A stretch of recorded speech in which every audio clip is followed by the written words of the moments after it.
So, Donington, it is the same shape roughly as before the war now. They start where you see the checkered flag, go down to Redgate, the sweeping right-hander, which is a third gear corner. They exited at about 80 miles an hour, accelerate up into the tremendously spectacular Craner curves, and the spectators can see all the way from the Craner curves to the McLean hairpin at the top right corner, and they go through the old hairpin there at about 115 miles an hour, accelerate up to 170, down to 190 for McLean's, up to 155 on the approach to Coppice Corner, which they take at about 95, down to the S's, the fastest part of the course, about 180 miles an hour, stand on the brakes, 55 miles an hour, second gear through the S's, then they drop downhill to the Melbourne hairpin, and 165 miles an hour, down to 35 miles an hour in just a few yards, it has to be seen to be believed. A 180 degree bend corner, up to about 140, 150 miles an hour before the second gear left-hander at Goddard. And that is a 2.5 mile lap of Donington. And the Drivers' Championship at the present moment, headed by Ayrton Senna, unexpectedly, I have to tell you, after a brilliant win in Brazil and a second place in South Africa. Alain Prost, who we all expected to dominate the championship, a victory in South Africa, 10 points, and a failure to finish because he went off in Brazil. Damon Hill, after only 2 Grand Prix in a car that he can do well in, this is his 5th Grand Prix altogether, 3rd equal in the championship with another British driver, Mark Blundell. And then in 5th position, Michael Schumacher, ahead of an equal 6th, Herbert and Fittipaldi. And the Constructors' Championship, well, that is very interesting, and again, totally unexpected, because equal first are McLaren and Williams with 16 points. And that's all of them for McLaren, scored by Ayrton Senna, because Michael Andretti has yet to do his 4th lap in a Grand Prix, and he has driven in 2 so far.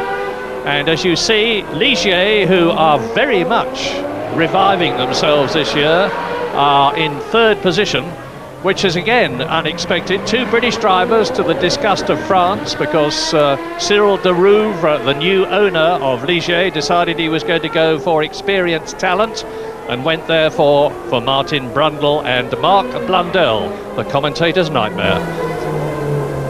And you can see that's one of the Minardi cars coming around there, assembling on the grid now, with, in pole position, Alain Prost. Prost does not like the wet, the real wet, and he makes no secret about it. He says in conditions like it is now, that is to say damp and drying, he's very happy, but when he gets a real downpour, he doesn't like it. And I remember he had a lot of criticism once of the British Grand Prix in Silverstone for pulling out of the race. He said he thought it was madness to go on, and retired. And Damon Hill alongside him. It's the 2nd successive race in which Williams Renault cars, and let's not forget the Renault part of the equation, Damon Hill, son of the great Graham Hill, and his mother Betty, and his 2 sisters Bridget and Samantha are here to watch him today in what could well be his first victory. And behind him, the Renault engine, some 800 horsepower. And Damon, for the first time, is driving in a Grand Prix car that could win a race on a circuit that he knows well. So, 2nd row of the grid, Michael Schumacher, who was delighted to beat Ayrton Senna yesterday. Then the Sauber of Wendlinger, the McLaren of Andretti, 5th and 6th. The 2nd Sauber, JJ Leto, 7th, and Gerhard Berger in the 1st Ferrari, 8th. Jean Alesi in the 2nd Ferrari, 9th. With Riccardo Patrese rather well down the grid, 10th position in the Benetton. Johnny Herbert, highest in 11th position. Then Rubens Barrichello, the Brazilian driver, who has made a real mark for himself here at Donington. Only 20 years old, but a very mature young man. And so on. Thierry Boutsen, that you see there disappearing through the caption, is well down in 19th place. Mark Blundell and Martin Brundle are 21st and 22nd. They've had a lot of handling problems with the Ligier Renault, and they have not put them right.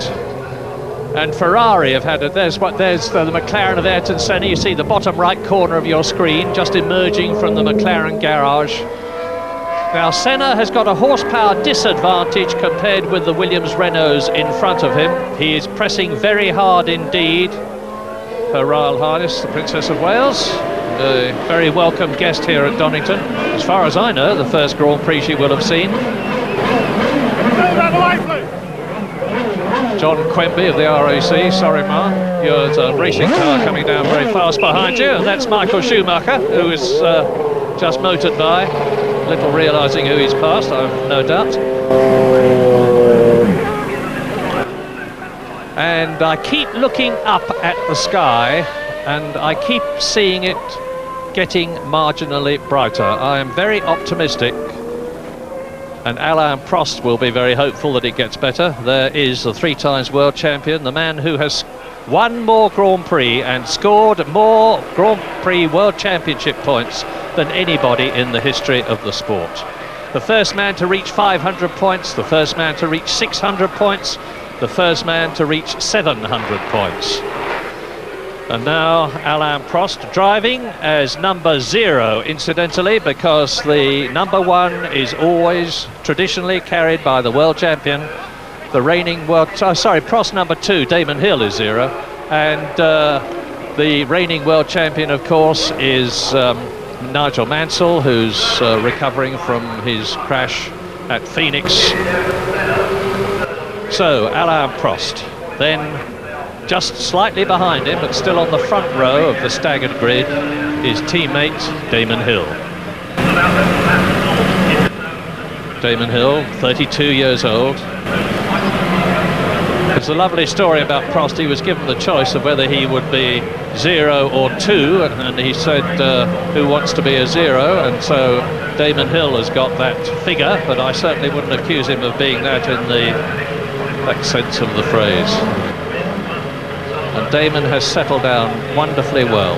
He's had enormous pressure on him. A lot of it has been resolved by his superb drive in Brazil, when he actually led the race for a long time when the safety car was out.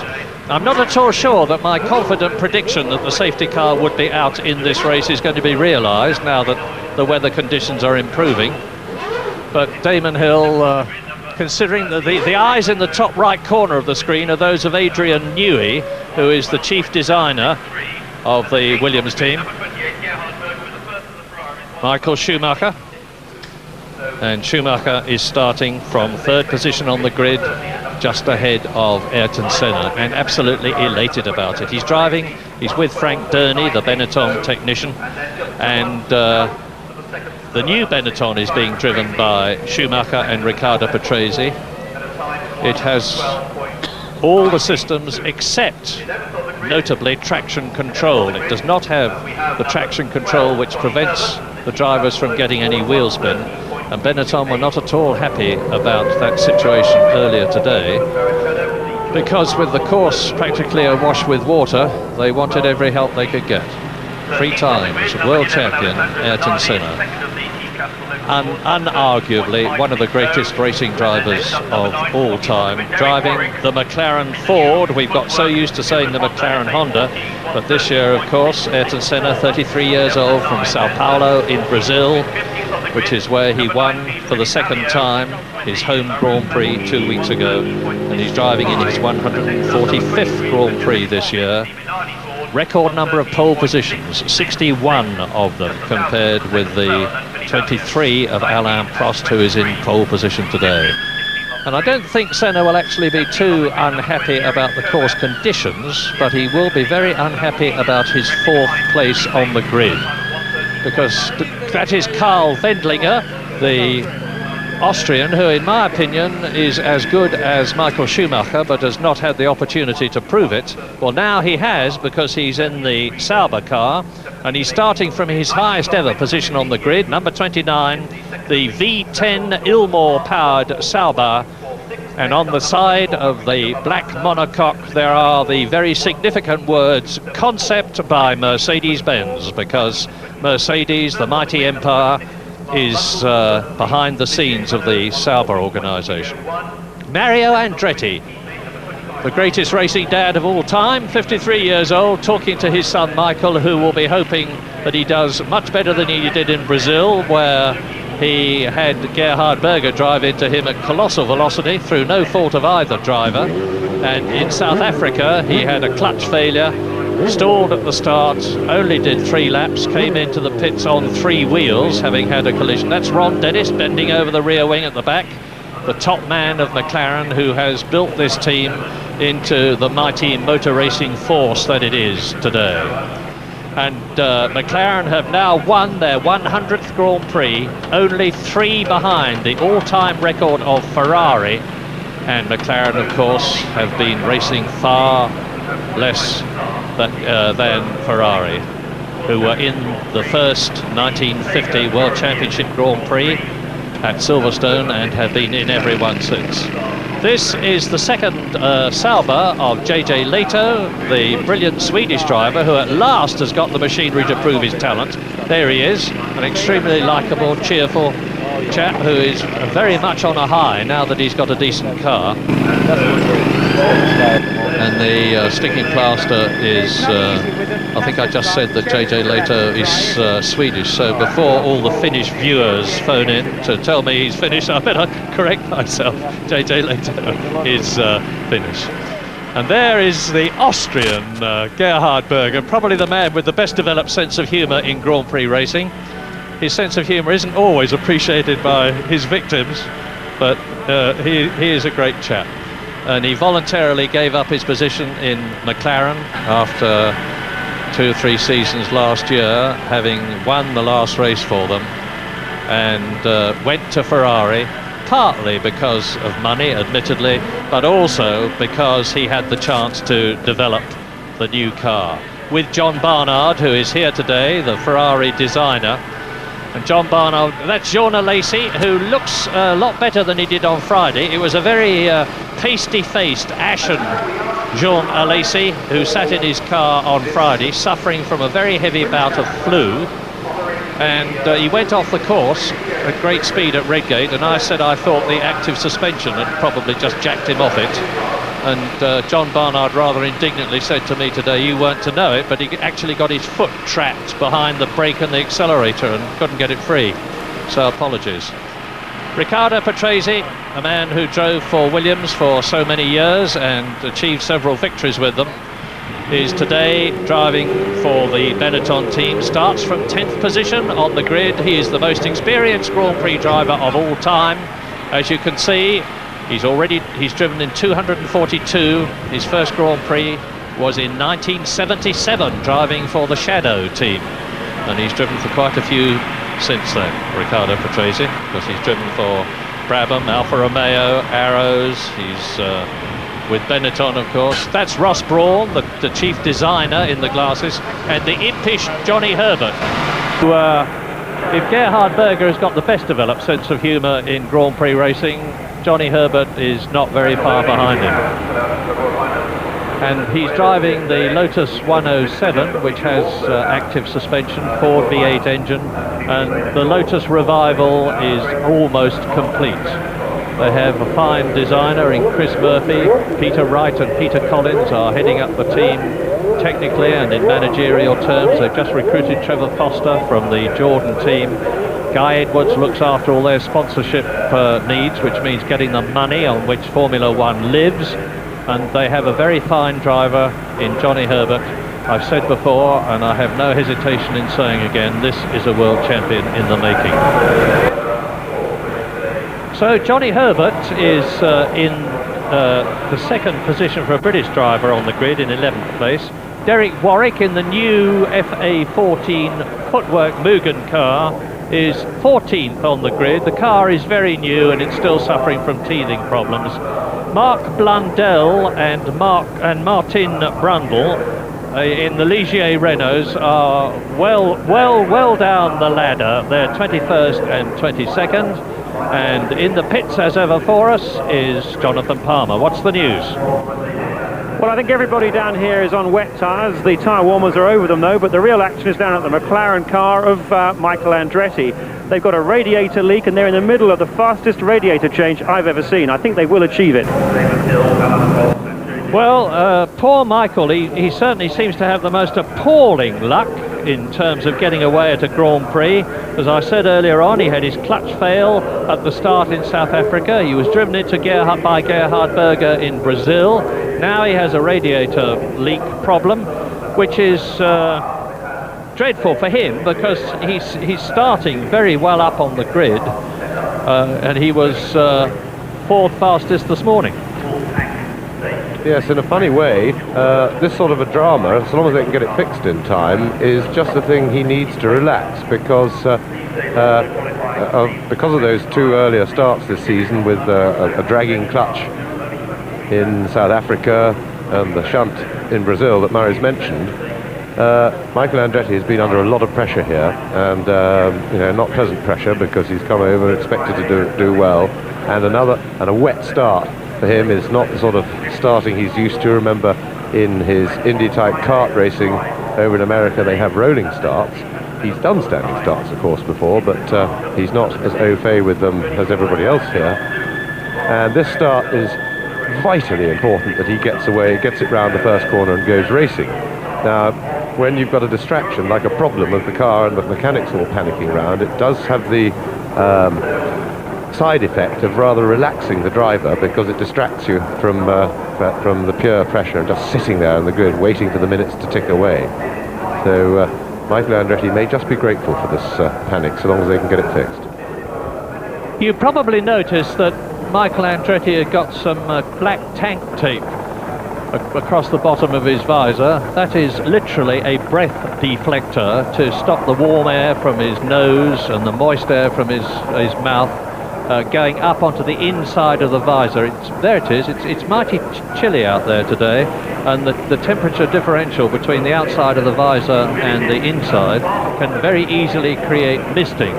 And those of you who ride motorcycles will know that that is a big problem, which you can overcome by lifting the visor, but then you've got a gigantic draft blowing around your eyeballs, which makes them water and makes it difficult for you to see.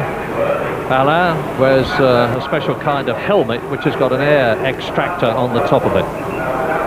Yes, and you'll see there the black tape across the bottom of the visor hole. There's a little thing poking forward, and that is to hold the visor off, closing. There it is, and that is one of the ways of keeping the visor clear, and it is a big problem in these conditions. You've got a lot of physical work going on inside the driver's helmet and suit by him, a lot of huffing and puffing therefore, and steaming up visors is really, it's an art form in itself, how to keep your visor clear, and of course an essential one. Since we came on the air, which is quite a while now, there has been no rain. The breeze is continuing to blow and to help dry out the circuit. I'm going to be very interested as they go round on the parade lap to see how close to see how dry the course is, because a good start is essential here. Any Grand Prix circuit is difficult to pass on. People say, and I'm one of them, that there are some that are exceptionally difficult, like Hungary and Monaco and Kyalami.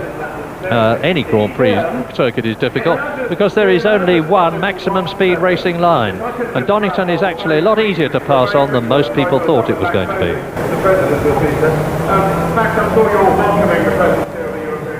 And Alain Prost just waiting, nothing but tension in the car, thinking about his start, trying to relax. And here we go on the lap recorded yesterday with Alain Prost around Donington Park. First corner, Redgate, third gear. And onto the apex. See the front wheels working away as he's sliding into the car. Full power out. Now the Craner curves taken absolutely flat out, going up through the gearbox and arriving down here at some 180 miles an hour onto the brakes, dab of the brakes through the old hairpin. Very quick right-hander, very difficult one. This is flat, right up through the gearbox, and then brakes now for McLean, down through the gearbox to fourth gear, accelerating up the hill into fifth, back down to fourth. He turns right over the blind brow into Coppice Corner. This is the important one onto the straight. Very difficult entry because you can't see the apex as you from the turn-in point. Now onto the brakes for the second gear S's, little chicane. boot full out. The traction control we'll hear quite a lot of today, with the engines apparently misfiring. Down on the brakes, down to second gear. Hairpin, some people even possibly using first in. And then away the hill again, acceleration, hard onto the brakes, down into Goddard's, which is the final corner. And there we are, completes the lap and over the start-finish line. And that's what it looks like in the dry, but it won't look like that for the first part of the race today. Forecast for the start, well, the track is damp. Alain Prost is not worried about this sort of wet condition. We've got a camera on his car and Damon Hill's and the two Benettons and the two Ferraris and the two McLarens. So that and that's what the camera is looking at. So you can see that the track ahead of Prost is glistening damp on the approach to Redgate, which they will hit even from the standstill at about 140 miles an hour.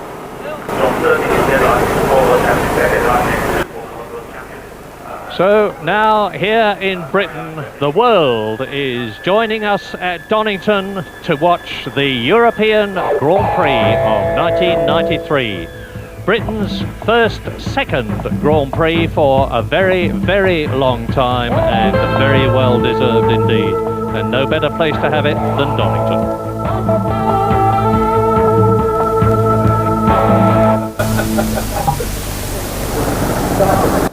And you can see there's just a little wet patch there, which is on Damon Hill's approach actually. It looks pretty dry for the pole position place. The driver is allowed to decide which side of the course he wants to start. And Alain Prost has opted for the right-hander, which immediately follows at Redgate. So I was saying, forecast for the start. Well, both the Williams cars have got this vital traction control. Michael Schumacher, who is behind Alain Prost in the yellow and green Benetton, has not, but Ayrton Senna has, so I would not be at all surprised if a very determined Ayrton Senna does not attempt to surge past Schumacher as soon as the lights go to green. Yes, I think there's going to be a lot of enthusiasm immediately behind the two Williamses at the start, because Schumacher and Senna, particularly Schumacher, feels he has points to score over Senna, over the issue of the Ford engine, amongst other things. And right behind them is Carl Wendinger, who is a notably excitable starter and always wants to do very well at the start. Now the conditions are improving. It has brightened up visibly in the last minute and a half, and cloud is lifting because we've been in very heavy cloud, which of course makes it dry much more slowly, even if it's not raining.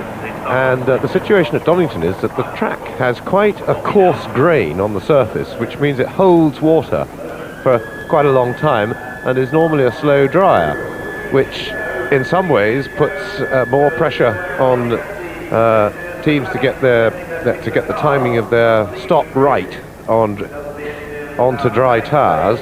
Because if we don't get any rain, the track will dry reasonably quickly as soon as it gets these 25 cars hammering around on wets.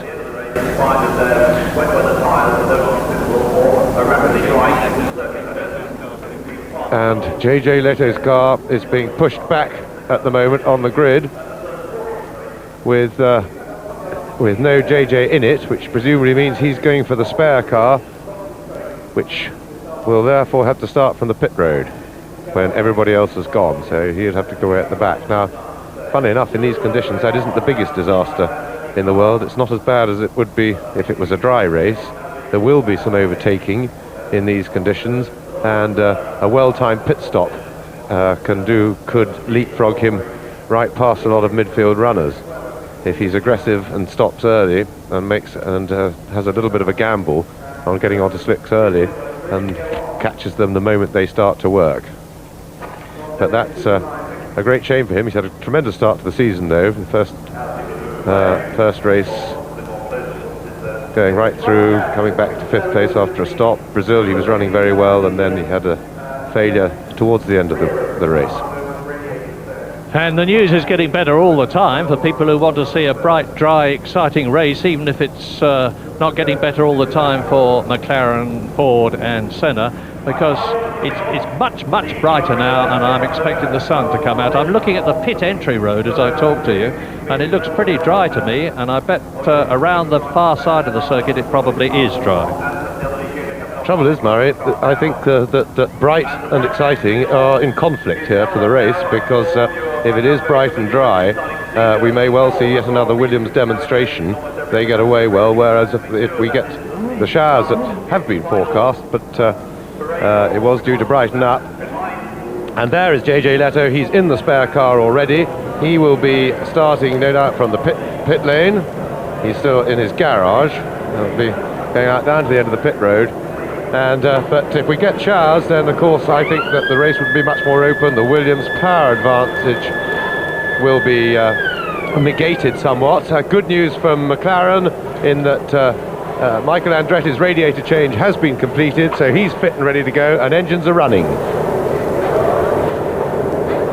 For JJ Leto, starting from 7th position on the grid, and now he's got to start from 25th position in the pit lane. 25 starters as a special dispensation being allowed to start out of the 26 entrants, and Alain Prost leads away down to Redgate. The conditions are now good enough for us to use the helicopter and let you look down at the circuit as Prost goes into Redgate. Now he goes to what used to be called Hollywood, because it used to be solid trees in those days, no longer, and the viewing is incomparably better, of course, through the Craner curves. Enormously spectacular. I hope it brightens up later so that we can see them all the way through to the old hairpin, now up to the second fastest part of the course, underneath, alongside Starkey's Bridge. They're doing about 170 miles an hour here in race conditions, up to McLean's, the right-hander, which is a 90-mile-an-hour corner, climbing up to the blind Brow, which goes into Coppice, which they're approaching now.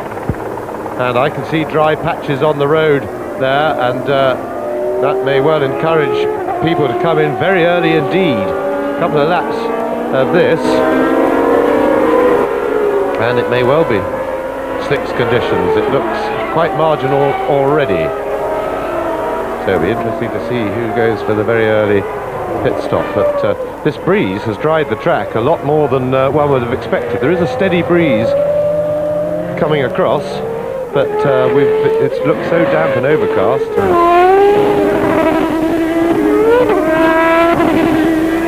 Now there will be a lot of brain work churning around in those cockpits now. All those drivers will be giving it maximum thought about whether and when they should be changing onto slick tyres. Rounding the Melbourne hairpin, that's the penultimate corner on the track. There is Alain Prost leading the field. He'll slow it right down now, letting the field bunch up behind him so that he doesn't have to sit too long in gear at the front of the grid. He had a little practice start there, so did Damon. And JJ Leto has done the bright thing. He has put slicks on. He has taken the gamble. He is on slicks. He's in the pit lane. He can afford to drop back for a couple of laps, because he'll be last anyway while he finds out the conditions. And I think JJ Leto could have a very good race from there. So do I. It's one of my dark horses for victory, and what an incredibly popular and innovative victory it would be, as you see Michele Alboreto rounding the left-hander at Goddard. When you see, there's the man with the green flag. When you see the red, it will be from 4 to 7 seconds before the green, and the start of the 76th lap. European Grand Prix. Prost gets away well, so does Hill, so does Schumacher, and Wendlinger is coming up well. Senna is crowded out and is down to 5th position, and Wendlinger is up into 3rd place ahead of Schumacher. Brilliant start by the Austrian driver in the black Sauber. Prost leads, Hill 2nd, Wendlinger is 3rd, and Ayrton Senna is up to 4th position ahead of Schumacher and challenging Wendlinger as they go round the right-hander into the old hairpin. Senna is up to 3rd. And after being crowded at the start, a quite brilliant couple of corners by Ayrton Senna. Tremendous stuff. He muscled his way back into contention at Redgate. He's going inside Damon Hill. And Senna into 2nd place already. And he's giving it absolutely everything in the wet part of the race. So now, as before, the two great rivals, and that's Andretti. He's done it again on the very first lap. Mario Andretti is out, as he was in Brazil, as he almost was in South Africa. 3 Grand Prix, and he has only done 3 full laps. And so out is Wendlinger. So 2 retirements already. Michael Andretti and Carl Wendlinger, and Senna goes through into the lead. He's passed Alain Prost, so the McLaren leads. Prost second, Hill is third. A tremendous gap between the third and fourth cars. Yes, and that must be caused by the Andretti and Wendlinger incident. We would assume that they may have had a coming together. We'll try and find out. Senna going away, but I expect that Damon Hill will be looking for a way past his team leader Alain Prost, who doesn't like the wet and won't be in a hurry. Senna, you see, on opposite block there, out of Redgate, sliding his car. And Senna took to the wetter part of the track to get past people going down this hill here on the first lap to the old hairpin. But with the circuit drying out, Senna needs to get a really big lead if he can, because the Williams is infinitely superior. And above all, Senna wants to have enough lead that he can get his tyres changed and still be in the lead when it all settles, because then he'll feel that he may be able to hold off the Williamses, because overtaking is so difficult. Now, Michael Andretti, this is the first lap replay, and that we saw a tangle between Wendlinger and Andretti, two known hard chargers, but we didn't see how it actually developed. That's second and third. And what we haven't had a chance to tell you, that is in an astounding 4th position as Rubens Barrichello, the Brazilian driver in the Jordan, and Hill goes round in 2nd position, and Barrichello is up into 3rd place. This is astounding. 4th position, I'm sorry, I'd missed Ayrton Senna. So Senna leads, Prost 2nd, Hill is in 3rd place, Barrichello is in 4th position, Alesi in the Ferrari is 5th, Schumacher is in 6th position, and there goes Prost with Damon Hill tucked up behind him. Barrichello in 4th position, Alesi 5th, Schumacher 6th, Berger is 7th, Johnny Herbert is 8th, Patrese is 9th, Zanardi is 10th, Derek Warwick is 11th, and in 12th position is Fabrizio Barbazza, the Italian driver in the Minardi Ford. But Ayrton Senna, at the end of the 2nd lap, had a 4-second lead over Alain Prost, with the fastest lap so far, 1 minute 27.8. This is an astounding performance by the Brazilian. It's a demonstration too of the fact that the horsepower disadvantage that he has. Look at the gap! Yes, and the point is that Senna is really showing his genius, because the Williams is just as much a better car than all the others in the wet as it is in the dry, and the lead that Senna has built up is pure Senna. He is driving with a disadvantage to both Williamses, and it's the same inspired stuff that we saw in the Brazilian Grand Prix 2 weeks ago, when the track was wet and when it was damp, that Senna really flew and demoralised Damon Hill, that we were looking at just then. But just look behind Damon Hill. It's 20 years old Rubens Barrichello. This is only his 3rd Grand Prix. He was the British... Oh, there he is. The short, sturdy, very determined and extremely bright Brazilian, and he's ahead of Jean Alesi, he's ahead of Schumacher, there is Berger, there is Johnny Herbert, Riccardo Patrese down in 9th position, Zanardi is in 10th place, and Senna is now leading by nearly 7 seconds. Yes, and I'm fairly sure that Alain Prost is holding up his teammate Damon Hill, and that's Suzuki, spinner of the year. Having yet another spin. He had umpteen spins this weekend through Thursday, Friday and Saturday. He's just adding to what's already a very large score. And I'm quite sure that Damon Hill would be able to give Ayrton Senna more of a chase than the very circumspect Alain Prost, or circumspect in these sort of conditions. But in fact the visibility is fine, and Prost is quoted as saying he doesn't mind slippery tracks, that's good fun. It's not being able to see now. There's Suzuki in the footwork, and he's just having another one. But we know what it's like, him spinning. We've seen it all weekend.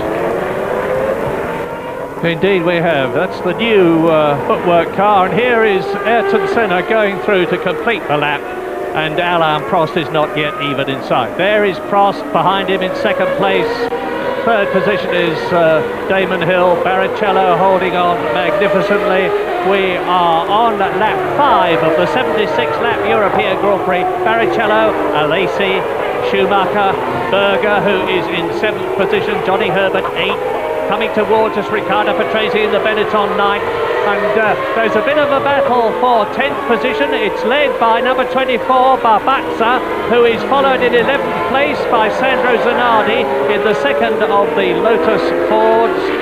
And Senna, as James has said, is demonstrating his genius, there is no other word for it, at Donington, which is the circuit where he first drove a Formula 1 car in 1983 when he had a test for Williams, having become the British Formula 3 champion.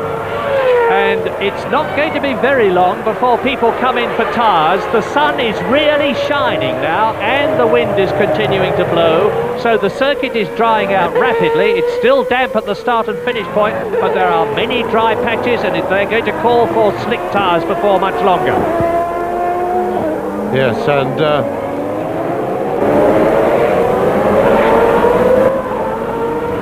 that's a shot from Damon Hills. And back to Ayrton Senna. Now Senna over the line.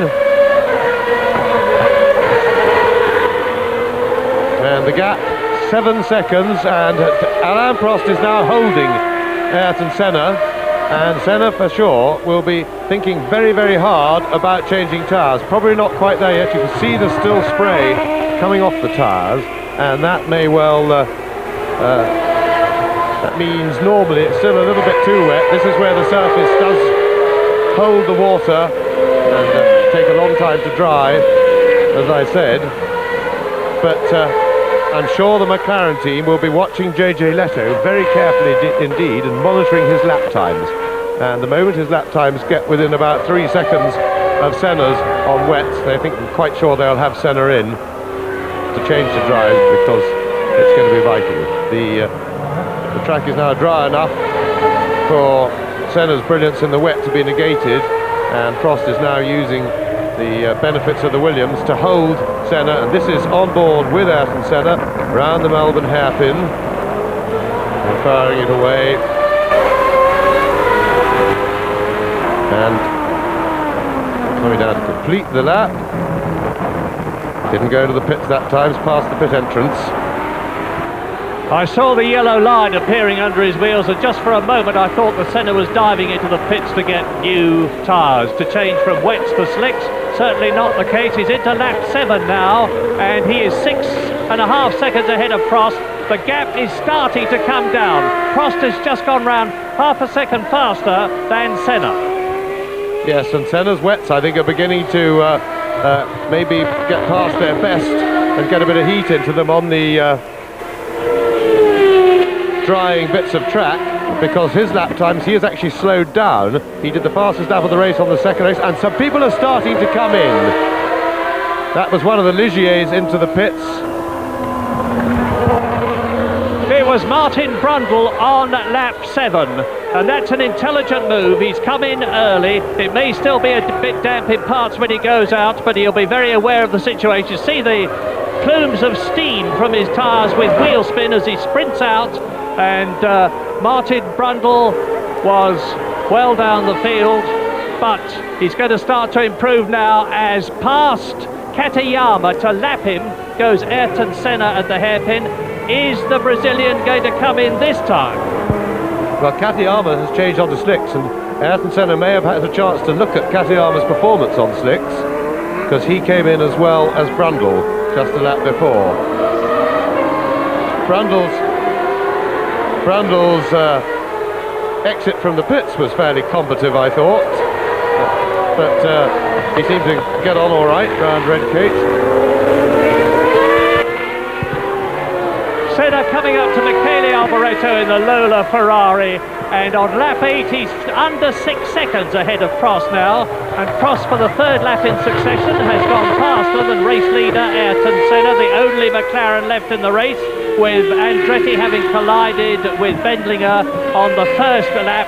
Senna leads Prost, who is 1.6 seconds ahead of Damon Hill, who is now 7 seconds ahead of Barrichello, fourth, who is 1 second ahead of Alesi in fifth position, and in sixth place is Michael Schumacher. Well, we are now downwind of some pretty dark and low-looking cloud. So whether it's bringing rain or not, I'm not in a position to really examine it carefully, but I would imagine that the sensible teams are, and they may feel that it's worth staying out, even if the conditions do go marginally in favour of slick-tired people on the grounds that they may get rain within another 4 or 5 laps. It's going to be a guide to watch what Martin Brundle does. He's been entertained on slicks, and he was a couple of seconds behind Andrea De Cesaris, who is 17th. And if he starts to catch and then pass the Italian, we'll know that slicks are an advantage. Meantime, we're almost 1/8 of the way up to the race. We're on lap 9 now, and Ayrton Senna leads Alain Prost by 6.1 seconds. The gap is steady, and you can see as Prost goes round the corner there that there is a very definite dry line on the Craner curves and down to the old hairpin, 115 miles an hour here. So 6 world champions in the first 2 places, 3 of them for Ayrton Senna, 3 of them for Alain Prost, the traditional rivals who had their gigantic falling out in the McLaren team. And Martin Brundle is out. Martin Brundle, as he has been so many times recently for Benetton and for Ligier, out of the race. He's yet to finish a race for the French team. Yes, so that's a spin, and he was on slicks, and he wasn't too quick the first lap. We didn't get a chance to see how well he was getting on, but that's a dangerous place to be parking. The marshals will, of course, move that very quickly, but that will be a big, big disappointment for Martin Brundle. He really needed a result here. He's not had a good start to the season, but then, having said that, he had a bad start to last season, got a very good season after that, so there's plenty of time for him to make amends. And that's Rubens Barrichello in 4th position, pursued by Alesi's Ferrari and Schumacher's Benetton. Then a gap to 7th position Gerhard Berger, 8th position Johnny Herbert. Ayrton Senna is on his 10th lap out of 76. There is the Brazilian, and it looks as though Barrichello is following in the footsteps of his great Brazilian countryman Emerson Fittipaldi, double world champion, and Ayrton Senna, 3 times world champion, Nelson Piquet, 3 times world champion, and Jean Alesi seems to have shaken off the effects of the flu. The suspect Ferrari active suspension system seems to be operating well here, although he can't close up on Barrichello. But I cannot state too forcefully what a superb drive this is by the young Brazilian. It's his 3rd Grand Prix. He finished 3rd in the European Formula 3000 Championship last year, having been British Formula 3 champion. The McLaren has gone through again, so that is 10 laps completed by Ayrton Senna, and there's the battle.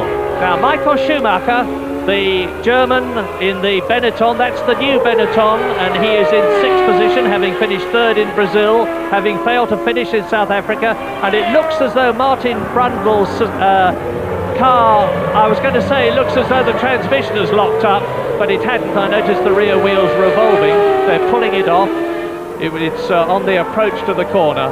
And Alesi now has got a terrific battle, because he's right with Schumacher. There they are. And that was an indication that slicks aren't the order of the day as yet, and demonstrating how slow drying this surface is, because they just went past JJ Leto, that group that we're looking at now, who is, there he is in the background, and he was struggling away on his slick still. So that will suit the people who are still on wets, because I'm sure the switched on teams will have been monitoring Leto's progress, and will have spotted that it's not time to change. And with cloud still coming in, Johnny Herbert's in, Zanardi has already been in for Lotus, so Lotus are going for the early change. And that was slow getting away. remains to be seen if that's a good decision in the light of what we've just seen with JJ struggling, but Herbert straight out and attacking. And on lap 11 out of 76, there is the order. Ayrton Senna just 6 seconds ahead of Alain Prost and holding the gap. Prost is 1.5 seconds ahead of his teammate Damon Hill, who is now 10 seconds ahead of Rubens Barrichello in 4th place, and he has got Alesi 5th right behind him, and he has got Schumacher 6th right behind him. You're watching Ayrton Senna going through to complete his 11th lap. He was 6.1 seconds ahead of Prost. It looks a lot less than that to me visually, but we'll soon know, and the answer is 5.6. It is less. Prost is starting fastest lap of the race to Alain Prost so far, 1 minute 27.438. And that is 14 seconds slower than his pole position time, which gives you an indication of the slipperiness of the circuit. But don't underestimate Alain Prost and his experience, his determination, and the fact that the man ahead of him is his chief rival, Ayrton Senna. Johnny Herbert went out just behind the Williamses, and it'll be interesting to see if he can hold on to them or if he too gets gobbled up by the cars on wets, as the battle for 4th place will be bearing down on him, and will probably catch him this lap while he's still learning the circuit.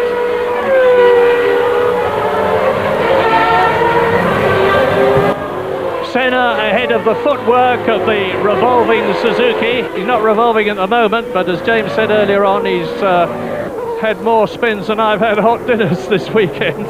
And Ayrton Senna is smoothly past the Japanese driver and up to complete very soon his 12th lap. No sign of him coming in at the present moment, because he goes into Goddard, which is the hairpin which leads into the start and finish, the Wheatcroft Straight. There is Alessandro Zanardi ahead of, he's on slicks. Now, let's watch this, because behind Senna is Herbert on slicks, ahead of Senna is Zanardi on slicks, and you can see how slippery it is from the way Ayrton Senna had the back of the car step out there. And the Williamses are much closer. Prost has closed right in and is now only 3.5 seconds behind Senna. Senna got a bit delayed in the traffic, but he's now put a couple of back markers between himself and Alain Prost, but Alain Prost is in a good position that he's going to be able to get, he's one of those cars on the main straight, which of course is the easiest and pleasantest place to pass. In fact, he's having a look down the inside into Coppice, but thinks better of it. And Damon Hill right there, tracking his team leader, taking it very sensibly, and in fact getting in a position to possibly look for a pass. And Damon having a look down the inside, and I think he was tempted. There are no team orders in the Williams team. Don't think that because Alain Prost has the stature in motor racing that he has, that Hill has to defer to him. Not the case. No team orders. If Hill can get ahead of Prost and take second place and try to catch Senna, he is at perfect liberty to do so. Ayrton Senna, as we watch the battle for second place between number 2 Prost, 0 Damon Hill. Senna is reduced lead 3.4 seconds. They're now into lap 13, and Senna has pulled out another 9/10, but that is because Alain Prost and Hill are bottled up behind the inexperienced, in Grand Prix terms, Sandro Zanardi. He is car number 11, the Lotus. This is only his 7th Grand Prix, and Prost must be fuming in the cockpit, and Damon Hill has a look there. Prost has got pressure. We're riding with Damon Hill now. That's Alain Prost trying to get past Zanardi as they go up to McLean's corner, the 90-mile-an-hour right-hander. Yes, and Damon, I'm sure he was tempted as they got to the end of the straight. They're going into Coppice corner now, which takes them onto the main straight, and because Prost was held up, now Damon's in good position. He's getting a toe off Prost, and I think this time temptation might be just too much for him. Yes, he's getting down the inside of Alain Prost, but no.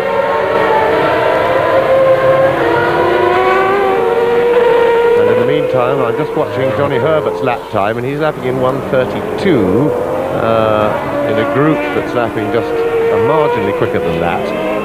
Damon Hill right behind as Prost gets the power on in a group that's lapping just marginally quicker than that. Damon Hill right behind as Prost gets the power on to go away. Both getting past Zanardi there. Yeah, I've got a feeling that the conditions are absolutely marginal for slicks or wets. It's going to get a bit drier now, but it's a toss-up about which is the better to be on at the present moment. And Hill is driving a magnificent race. He's not giving in to Alain Prost. He's now confident as a result of his magnificent second place in Brazil, and he's on his home track. He knows it like the back of his hand, as Damon Hill. And he's just lapped one-tenth of a second slower than Prost, nothing in it. Ayrton Senna leading by 6.8 seconds. Prost second, Hill third, Barrichello is still fourth. Alesi is fifth, into the pits for tyres comes Berger. Sixth is Schumacher, and seventh was Berger. Yes, well, I agree with you, Murray, that the track is very marginal, whether wets or dries are appropriate. This is a long pit stop by Ferrari. Berger with an arm up, so quite what that means I don't know. And looked like he'd stalled the engine. He was signalling to the mechanics there to fire it up as Senna goes through, and Herbert's lap times now come down and a lot of cars coming in. Berger lost 5 places on that stop. He came in 7th and left in 12th position behind Johnny Herbert, now in 11th place. Ayrton Senna coming through to complete his 15th lap, and you can see the gap between himself and Alain Prost. It was 6.8 seconds, it is 6.3 seconds. And Hill just hanging on as Derek Warwick emerges from the pits in the footwork Mugen in front of Damon Hill. Derek, with all his experience and innate decency, moves over and lets Damon Hill through, and Alain Prost, as you've just seen, has now made the fastest lap of the race, 1 minute 26.9. The outright lap record in a race is still held by a sports car, actually the Peugeot of Mauro Baldi last year, 1 minute 19.3, but of course the conditions were incomparably better then. And the pole position time for Prost was just over 1 minute 10 seconds, so they're lapping now some 17 seconds outside the lap which gave Prost his pole position on the grid. There is Damon Hill in 3rd place, and he is now nearly 10 seconds ahead of the incredible Barrichello in the Jordan Hart.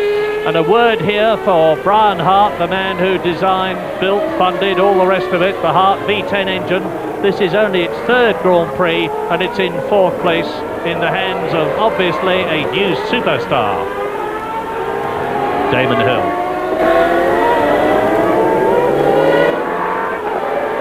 So, Hill exits the left-hander at Goddard. And Prost, another fastest lap, and he is now catching Ayrton Senna, and Senna must be starting to think about going for dries. Incidentally, the black cloud that I mentioned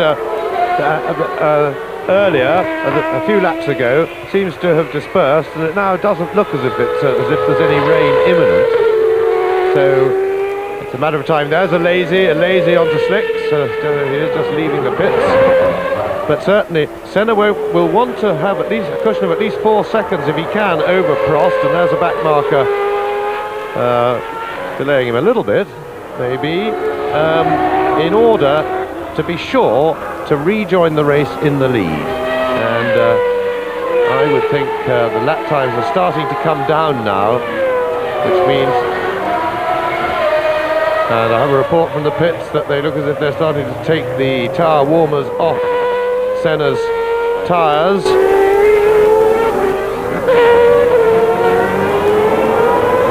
So now there's Senna. No, he stayed out this time. That's Goddard's, I think. Ayrton Senna stays out for another lap. And Jonathan Palmer is in the pits talking to Martin Brundle. Martin, we saw the aftermath of what looked like a spin. Was that a rather too brave a decision to go on the slicks early, do you think? Yeah, I I probably called a bit early. I think the track is ready for slicks, but I just on the automatic downshift, just locked the rear wheel slightly, and the engine stalled, which is a bit of a problem when it's running so cold, and I couldn't restart the engine and ended up spinning. It's a bad thing. Very hard luck. And Damon Hill is in the pits.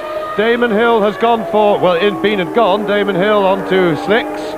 So the first of the front runners to change, and this should, I would have thought, bring Senna in pretty sharply. And that took Damon Hill down from 3rd position to 7th position. He may drop a few more places on this lap because although his tyres have been preheated, they have still got to get up to full race temperature, and if there's someone close behind him, that could affect the performance of his tyres. Well, there he is, and you can see that it looks as though he's made a sensible decision. We'll watch now the progress of Damon Hill in comparison with team leader Alain Prost in the Williams Renault, who is still in 2nd place, 5 seconds, a 1/10 of a second less than 5 seconds actually. Ayrton Senna in. Senna coming into the pits. So Senna is going to, the McLaren team are going to have to move it fast to get Senna out in the lead, or in front of Hill, that is, on the road. The effective lead of those who have changed tyres, and 8 seconds we have there now, and Senna goes out in 2nd place, just ahead of Barrichello. And Damon Hill is bearing down fast on the Brazilian, who exits the pits, as James has just said, in 2nd place. So Alain Prost leads the European Grand Prix on lap 19. There is the new leader coming up to lap, Michele Alboreto in the Lola Ferrari, which is now being completely redesigned and rebuilt. The first design was not successful, and Prost's stop is going to be critical. The Williams team were testing themselves this morning in the pit lane, and they were actually changing all 4 wheels and tyres from stopping. And there's Barrichello, who is now in 2nd position, and there is Senna, who is in 3rd position, and in the background is Damon Hill. So a new Brazilian is up into the top 3, Rubens Barrichello, and I was saying the Williams team were actually changing 4 wheels and tyres in 3.5 seconds this morning, and they did it not once but 3 times. Prost is coming in. Now, is Alain Prost going to lose the lead? There is no doubt about the fact that he's coming in for tyres, because there he is. And I'm watching. I'll let you know if Ayrton Senna goes through. So Ayrton Senna is going through now. He passes Alain Prost at that moment. And 7.3, not a particularly good stop. And Damon Hill is through. So there is Prost emerging, and Ayrton Senna is again in the lead of the European Grand Prix on lap 20 on slick tyres. And Prost got away just ahead of Damon Hill, which will at least please Prost that hasn't got his teammate to have to worry about, and it will disappoint Damon Hill, who goes through there behind the Lotus of Alex Zanardi. So now that it's settled down at the front, Senna leads the European Grand Prix from Alain Prost and Damon Hill. And Alesi is in for a 2nd time. Whether it is tyres or a car problem, I know not. But it's Berger in for a 2nd time. I just saw a flash of a Ferrari as it disappeared behind the wall. Gerhard Berger has obviously got a car problem. He was in 8th position. Senna going through and taking Alboreto, leading. And slicks are definitely the order of the day. Damon Hill, new fastest lap for him. He has had the most practice on the slicks, and Senna in a real glut of traffic. And he has the added problem that, of course, he's still learning the track on these slick tyres, which means that he has to feel his way a little bit, and he can't be as aggressive as he would have been had he been on wets. But Alboreto, the grand old man, all experienced, he saw him coming.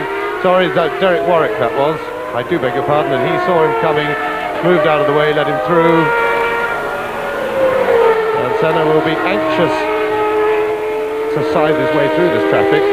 Of course, the Williamses will then be faced with finding their way past. So Senna leads Prost by 5 seconds, with Damon Hill third ahead of Lacey. Barrichello down from second to fifth position. Michael Schumacher not having a good race in the new Benetton, probably through because of the traction control problem. And Johnny Herbert is in seventh position. Mark Blundell is in 14th position. Derek Warwick is 15th. And Martin Brundle, the last British driver, of course, is out of the European Grand Prix. And what a cracking race it's turning out to be, as Prost closes up now on, it looks like, Alboreto in front of him. And Senna's made no progress through that glut of traffic. Derek Warwick let him through, but he still has the others to pass. Christian Fittipaldi is in that group. And the Williamses themselves having a little bit of trouble, and that was Alboreto. And Prost, Damon Hill is through as well. And Damon has got right up on Prost's tail and was starting to press him. And Senna is stuck behind Fittipaldi and Mark Blundell.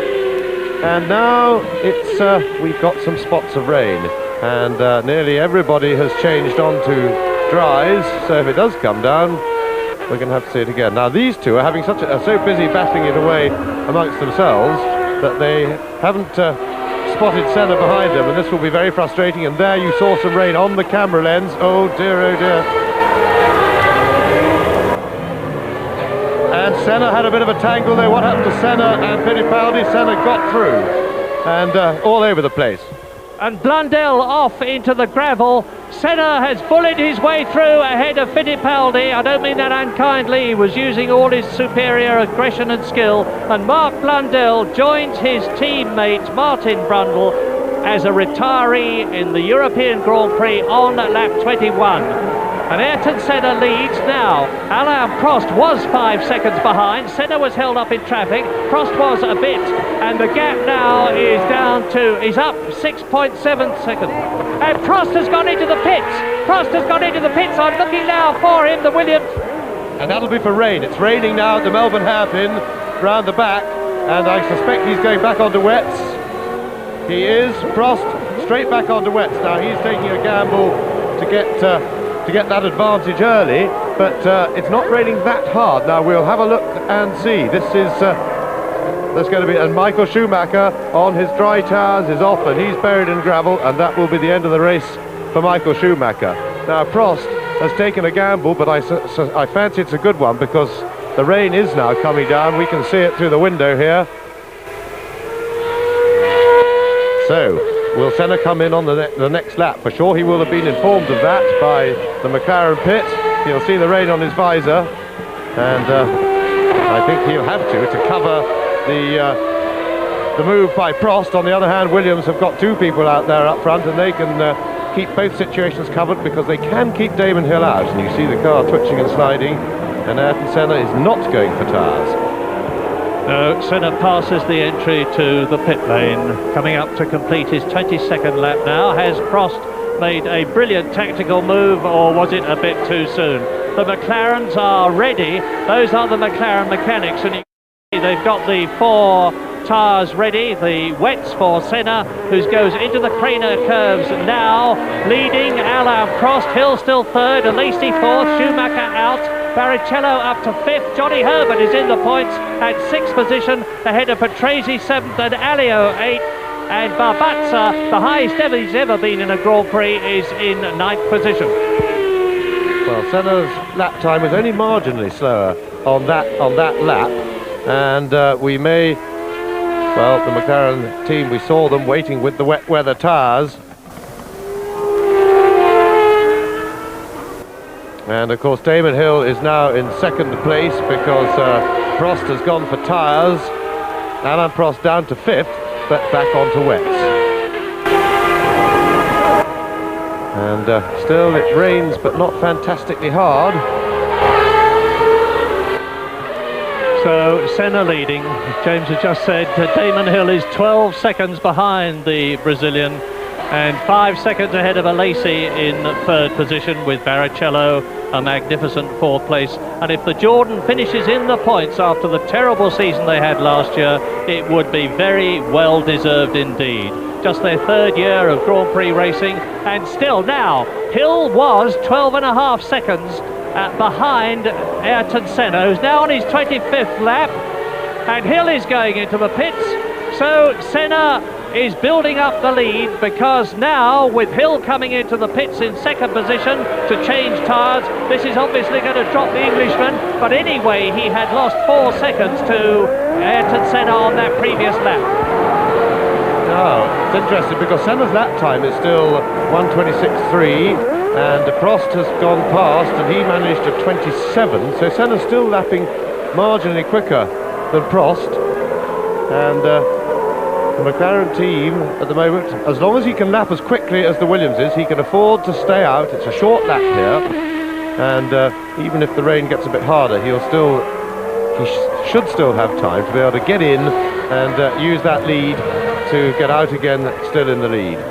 But it's a very interesting tactical battle going on now. This is pure tactics. McLaren can see that Senna is lapping as quickly as the Williams is. Every lap they will monitor the situation. Senna stays out. Remember, he did this at Spa last year and it nearly paid off. That's Riccardo Patrese in the pits going on to wets, and a lot of the people are changing on to wets now. Senna has gone past us again. We'll look at his lap time as soon as it comes up, and he is still lapping in the low 126s.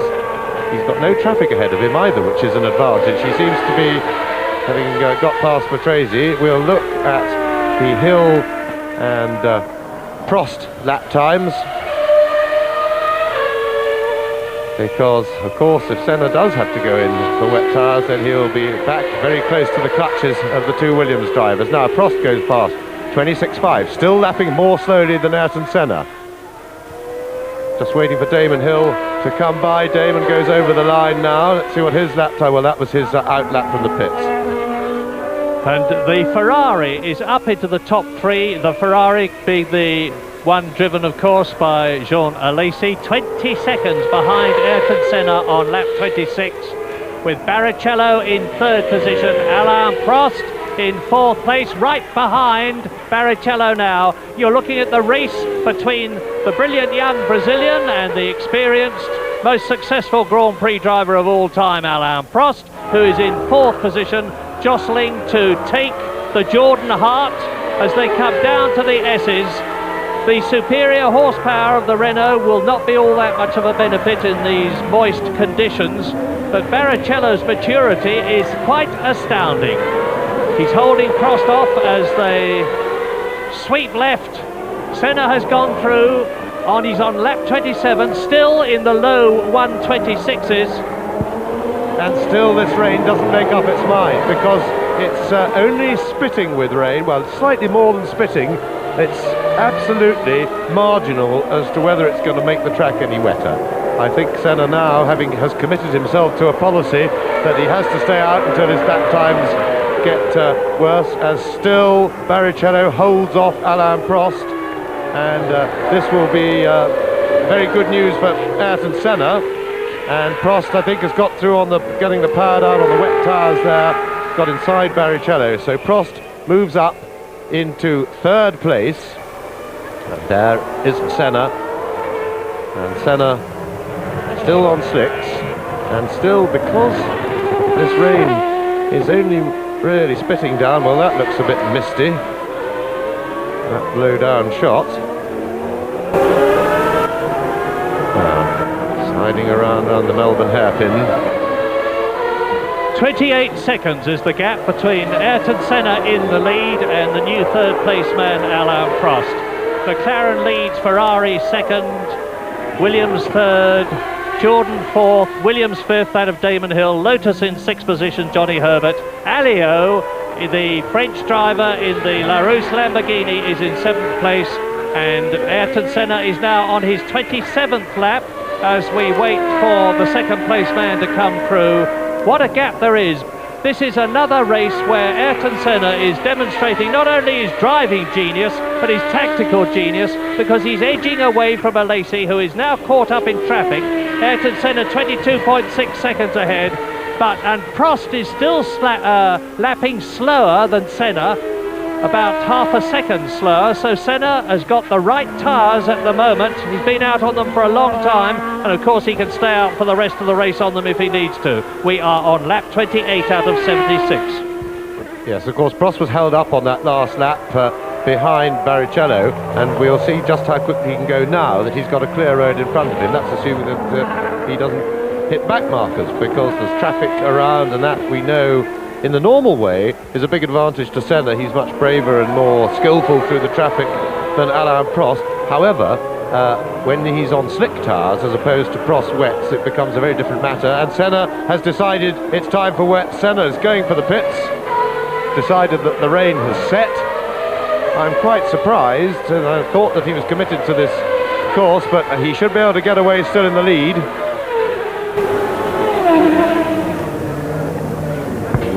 Well, this is it.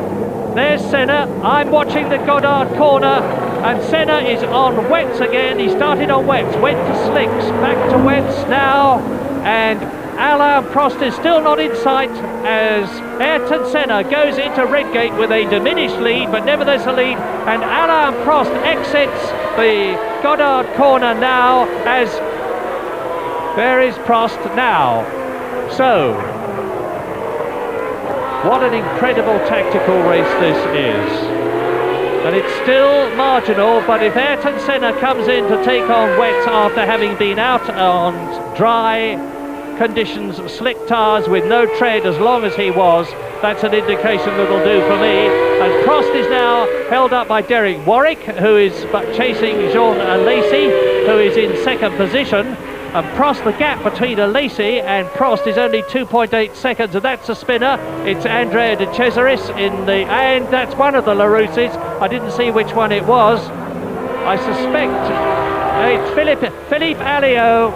Philippe Alliot has spun out of the race because he has stalled his car, and you're not allowed to push start these days, rightly so. So the Larousse Lamborghini is out, and Prost goes through in front of Derek Warwick.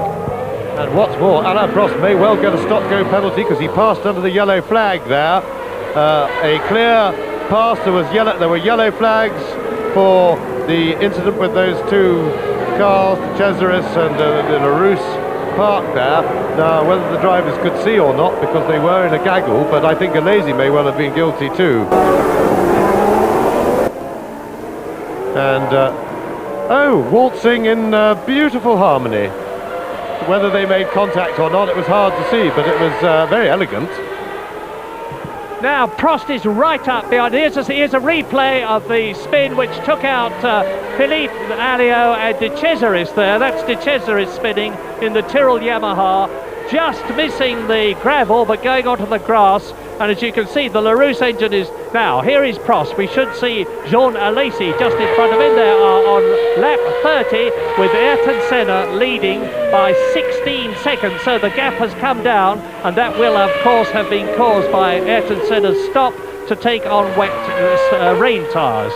Damon Hill is in fourth position. Barrichello is in fifth position. And Prost, as you see, is ahead of Jean Alesi now.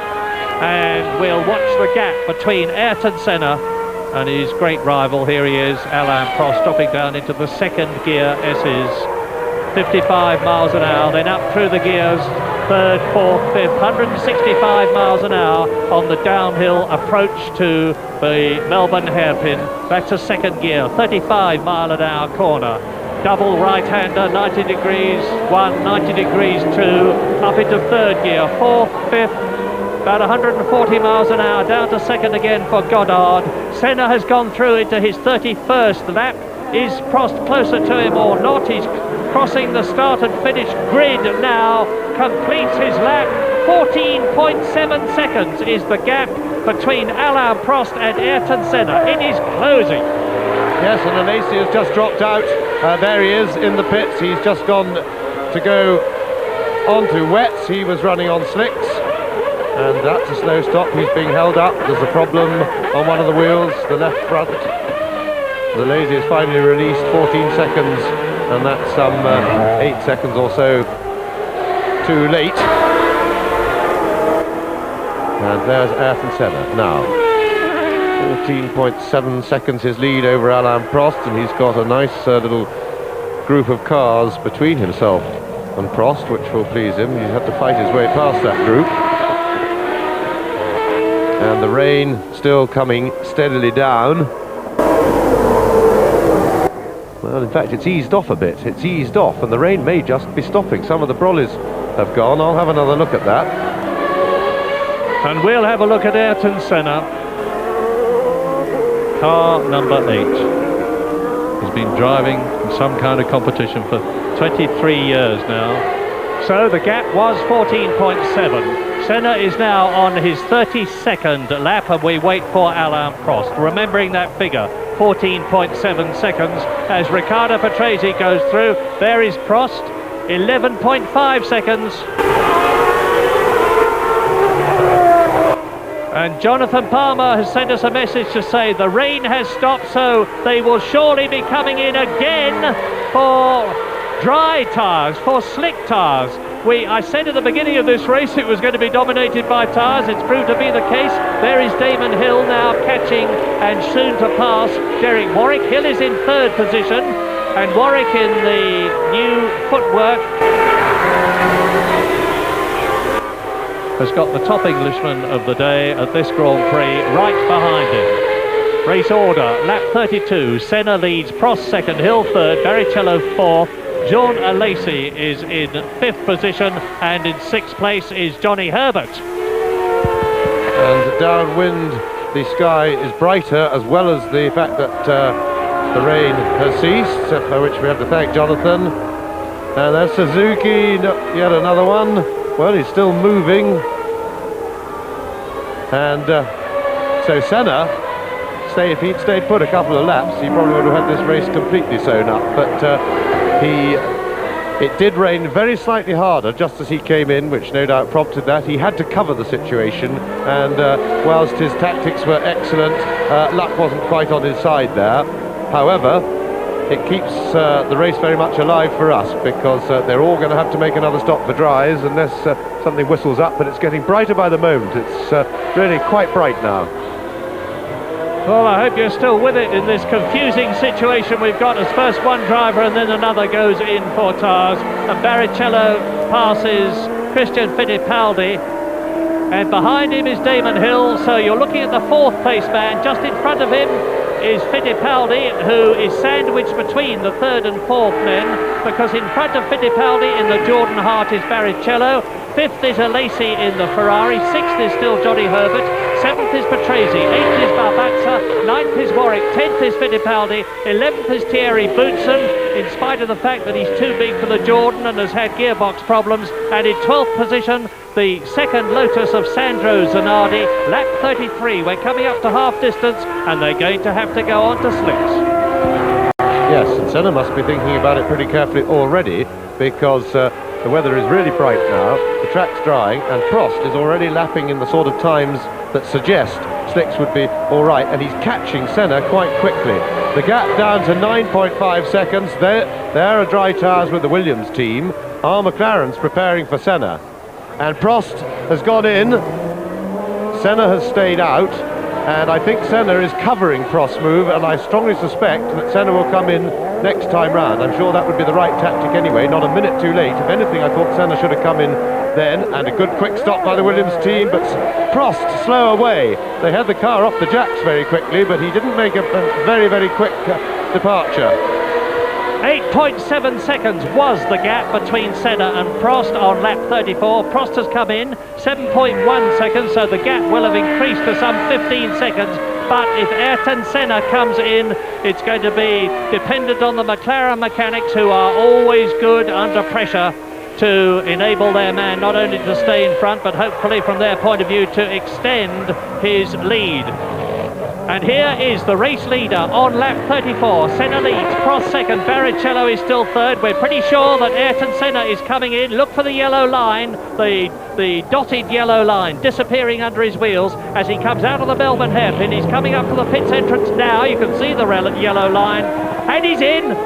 Ayrton Senna is coming in, and he was leading Prost by about 15 seconds, and the Brazilian comes up to the line now, and the Prost time was 7.12 seconds at the stop.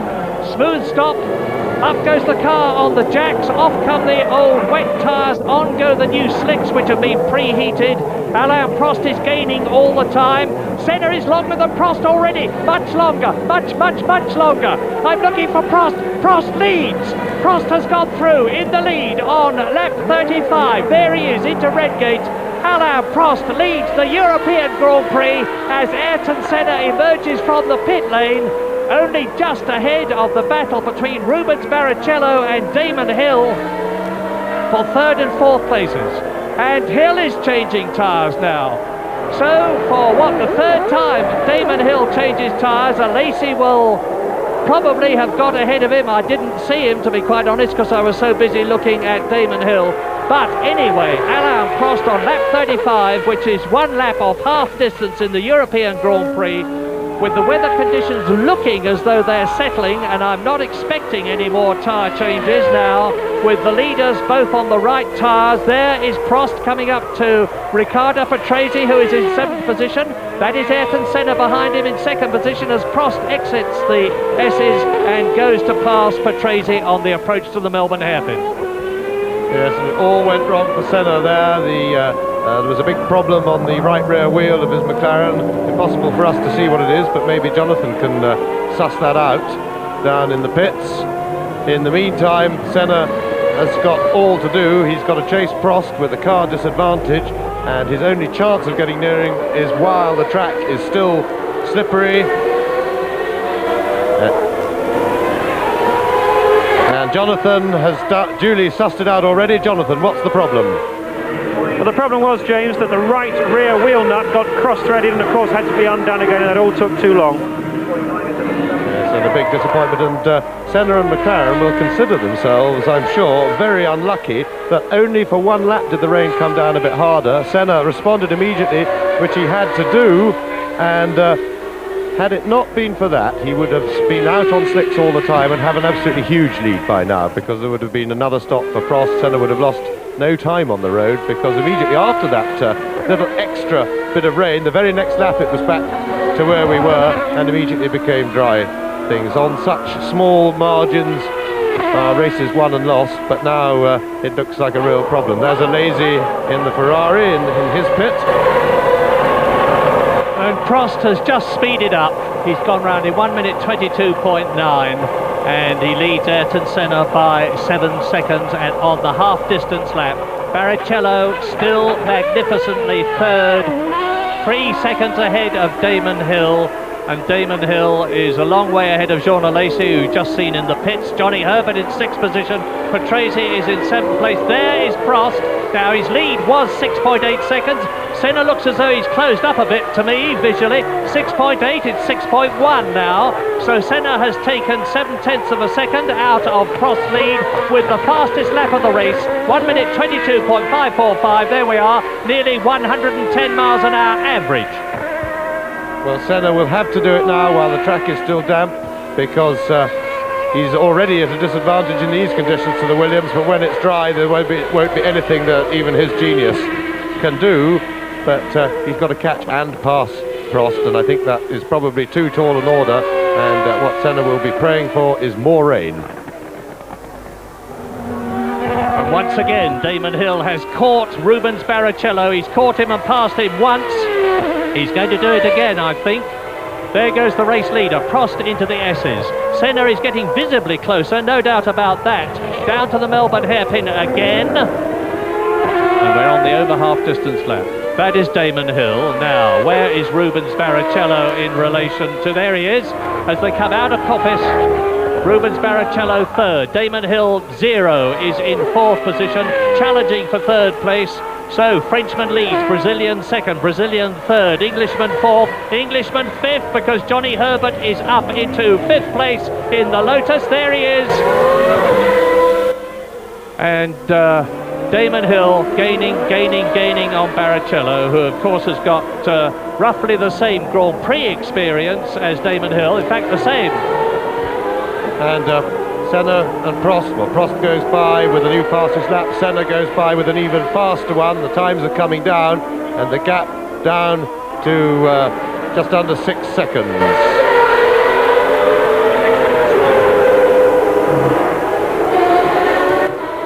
So Alain Prost, now there you see the Williams and the Jordan respectively in third and fourth places.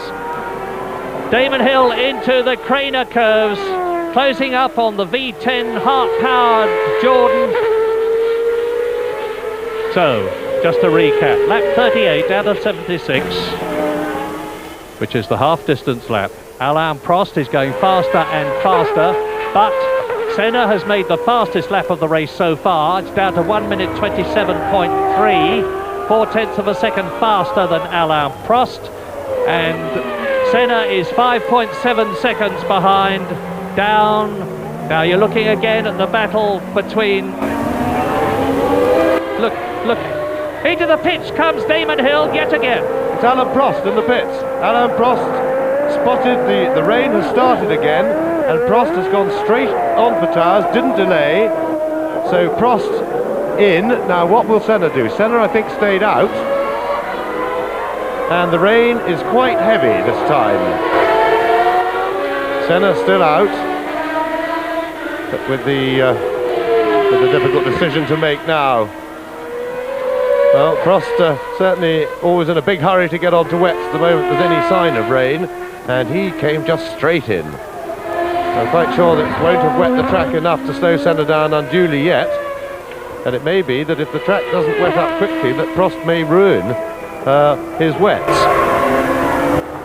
But you know, the thing that is impressing me is that Prost has driven in 185 Grand Prix, Senna has driven in 144, and the man who is in third position is only in his third Grand Prix, Rubens Barrichello. And Eddie Jordan, as we watch Alain Prost completing his first lap on his newest sets of rain tyres, because he's had several before like all the others, and once again we see Michele Alboreto, and you can see from the background that the conditions are looking pretty dreadful there. Are we going to see those roosters of spray coming up from the rear and the front tyres soon, as Damon Hill turns into the S's, and Senna is leading on the 40th lap.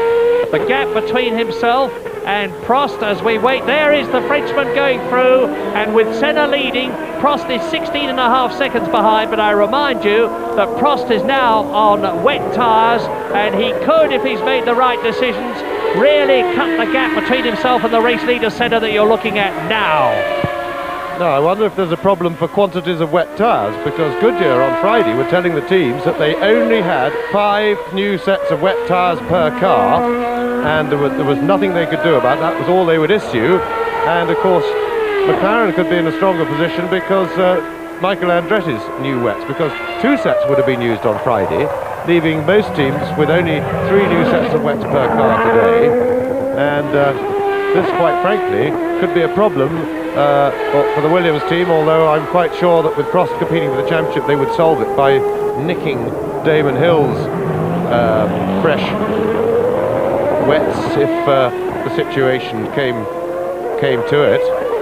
Senna, as I say, can call on the new sets on standby, because they wear pretty heavily on this grainy surface, and even a set that's done only a few laps, as Senna stays out yet again, still lapping very quickly. Now he's getting towards a wet weather time, his lap time up to 1:26 as the track gets wetter. The gap was 16.6 seconds, and now it is 15.9. So, all right, Prost, and the rain has eased a bit, you see. Prost took 7/10 of a second out of Senna's lead, but Senna with 16 seconds between himself and the Frenchman is still in a very, very strong position. We are now on lap 41 and we're waiting for the new third place man, because Damon Hill is up into third place ahead of Barrichello to go through. Johnny Herbert in fifth place. Riccardo Patrese is up into the points for Benetton for the first time in a Grand Prix this year. Derek Warwick is seventh, the second British driver. Babazza, he's never been up as high as he is in this European Grand Prix. He's in eighth position ahead of Brazilian Christian Fittipaldi, who is ninth. And you're watching race leader Ayrton Senna. Lap 41 out of 76. 16 seconds is the gap. Is Prost catching him? We'll soon be able to tell you. Senna stays out for another lap, and certainly it seemed like a very early decision by Prost to come in, but the rain is still coming down, eased a bit, but it's coming down hard enough that I think Senna's going to have, well, his lap time of 1:26.3, and that is certainly competent enough. Prost won't have closed a lot. Let's see, Prost over the line, and he's closed the gap, but only by a very small amount. 15.5 seconds, just rather less than half a second there. And the McLaren pit are looking very relaxed and calm. They haven't laid out a new set of wets as yet for Senna, so it may well be. And Damon Hill is now heading for the pits, so he's moving on to wet. Both Williamses. I'm surprised that the team didn't possibly keep it covered, but Hill wasn't lapping quite as quickly as Senna, not surprisingly, on these very tricky conditions on slick tyres.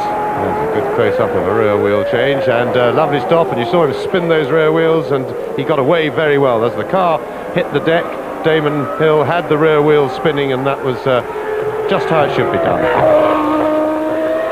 Damon Hill gets away, and now it's interesting that there is a difference of opinion between the Williams team and the McLaren team leader Ayrton Senna. Senna, as you can see, on slicks, and he's going through yet again. 15.5 seconds was the gap between himself and Alain Prost, second position. And it's the genius of Ayrton Senna, who has this incredible facility for being able to keep going very quickly indeed on tyres that were designed for dry conditions when it is getting wet. In fact, he's pulling away from Prost. He's taken another 3 seconds out of the Frenchman. It's 18 seconds now. 43, lap 43. Senna leads, Prost second. Yes, and Senna's got and McLaren have a bit of a problem here, because if they stop, they're going to fall behind Prost, and they know it. And they've still got the chance with tactics. But the way this has worked out, certainly with Ayrton Senna, he is far and away the most verbose user of the radio in the business, and he talks to the team the whole time. He is able to drive flat out and chat, as the top drivers can do the flat out driving bit on what we call autopilot, so they can concentrate on other things. But Senna ultimately will make the decision. He'll be speaking to Ron Dennis in the pits. He will listen, he will ask for information about who else is on slicks, how fast they're going, how quicker anybody is achieved by going onto wets.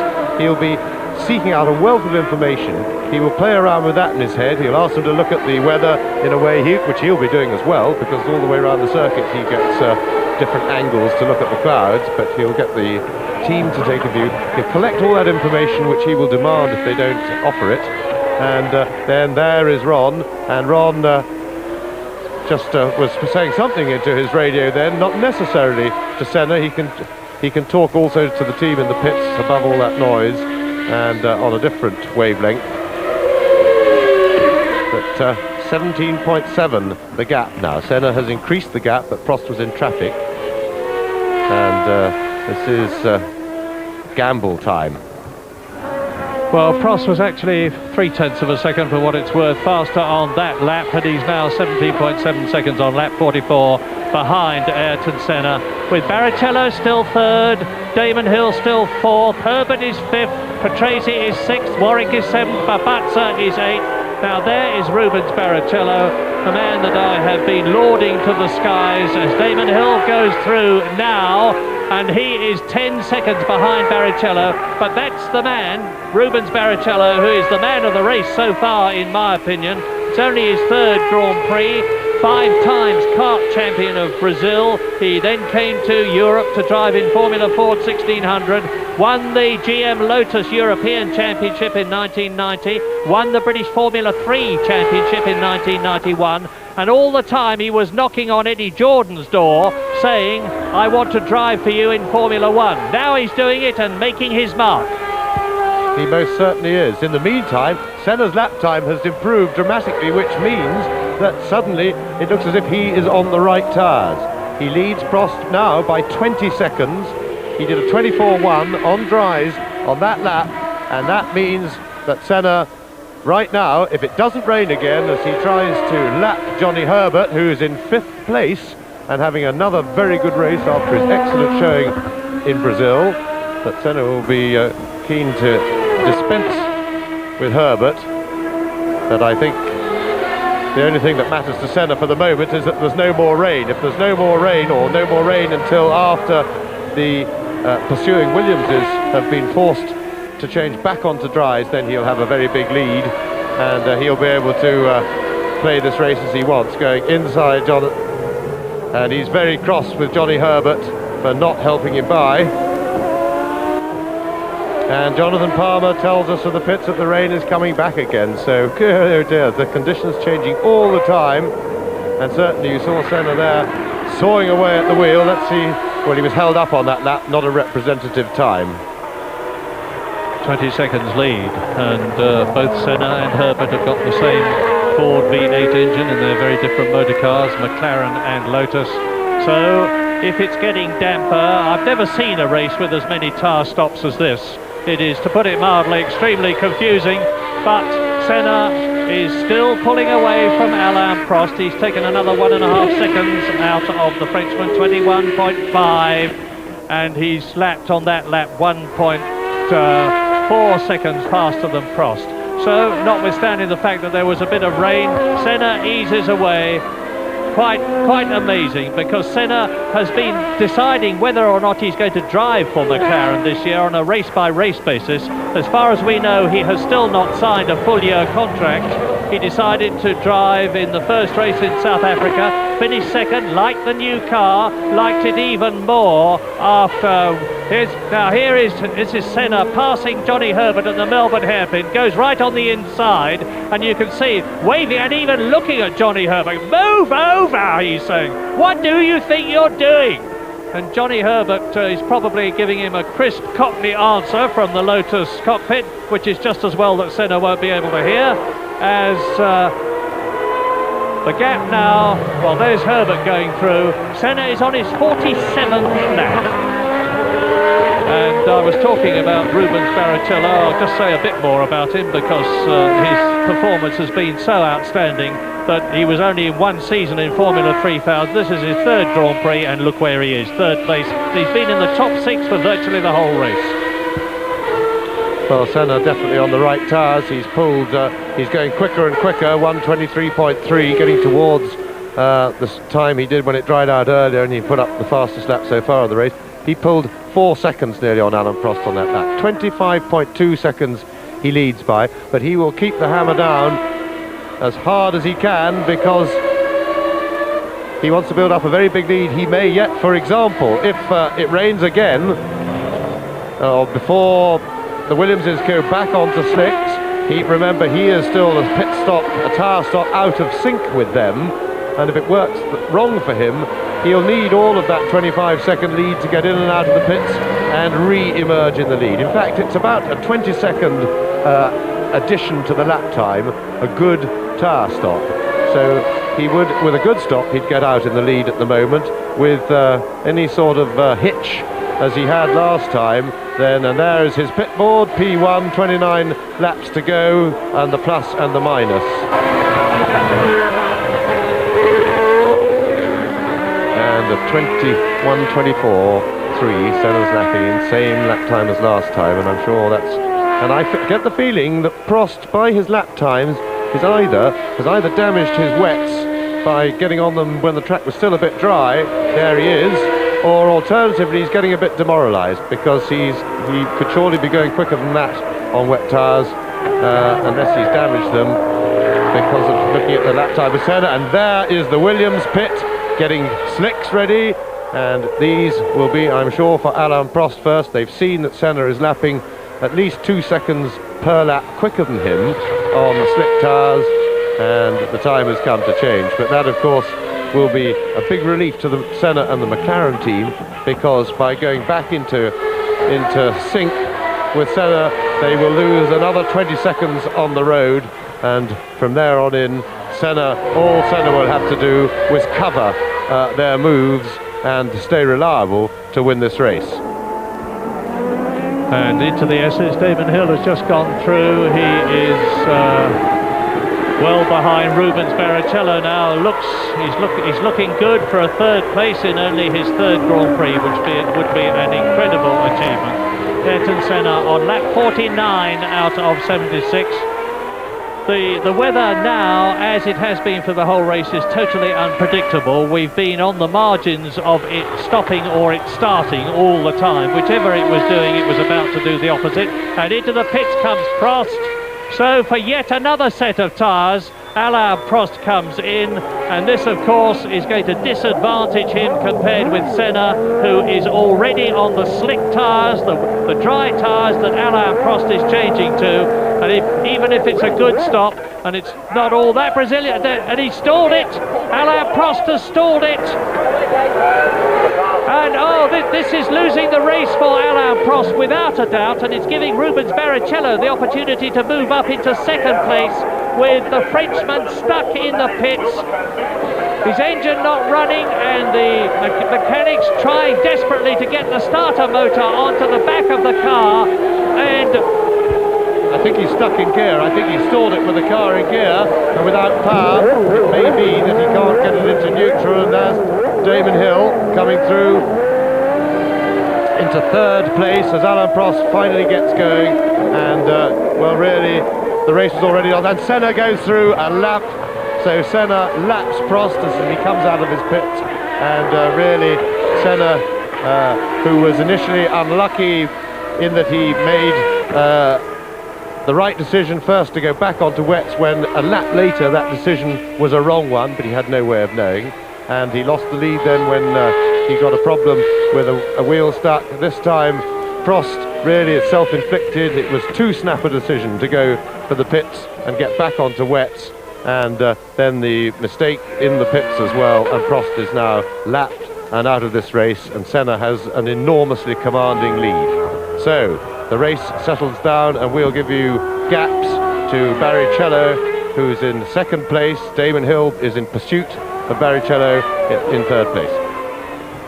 So Rubens Barrichello goes from sensational to super sensational, because to move up into second position on lap 50 in his third Grand Prix is a quite incredible performance. And there is the Jordan Hart of Rubens Barrichello, passing and lapping Riccardo Patrese. That's how quick the young Brazilian is going. And Senna is now 1 minute and 12 seconds ahead of the man you are watching in second position, with Damon Hill in third place. Alain Prost down to fourth position after that quite appalling pit stop when he stalled his engine. Maybe it jammed in gear, but for whatever reason it lost him a gigantic amount of time. And Senna, in his terms, can almost coast home now. He's got another 25 laps to go at the end of this one, but a truly commanding lead for the man who at the beginning of this season we thought might not even be driving. You're watching Barrichello in second position, coming down to the S's. And if Barrichello finishes second, it would be a magnificent comeback, not only for the Jordan team, but a magnificent arrival for Brian Hart's V10 brand new engine, which had its first Grand Prix in South Africa.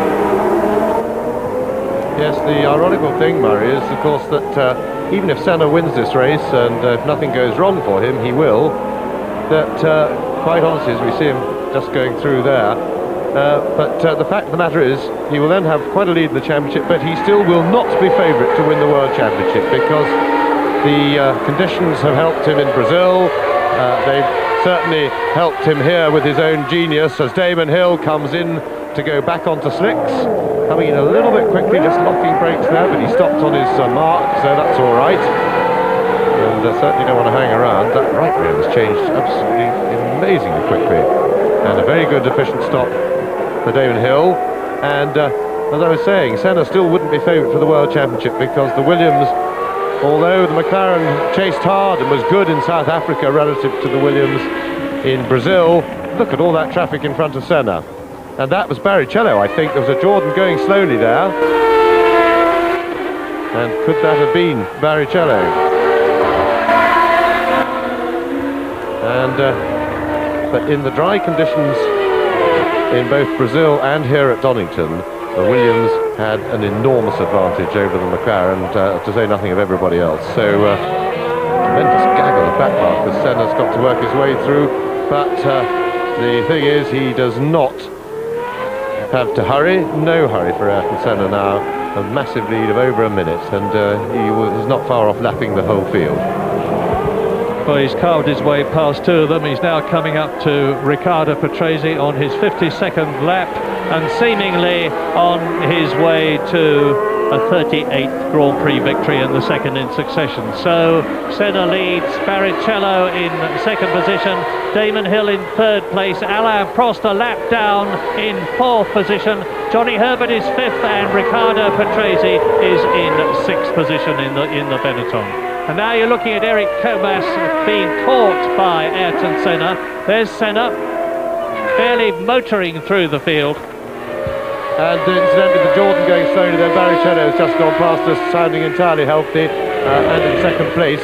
So that was not Barrichello. Well, Barrichello has had 4 tyre stops already. He's currently on wets. He won't have had any less than anybody else, because the conditions are exactly the same as him for all the others. But he is certainly on a very steep learning curve in this European Grand Prix at Donington and coping with it magnificently. And as an aside, if ever a circuit deserved a Grand Prix, it's Donington, not just for all the work that's been done and all the money that's been spent, but for having given us such an absolutely cracking Grand Prix here today. And that's the little Brazilian, Barrichello.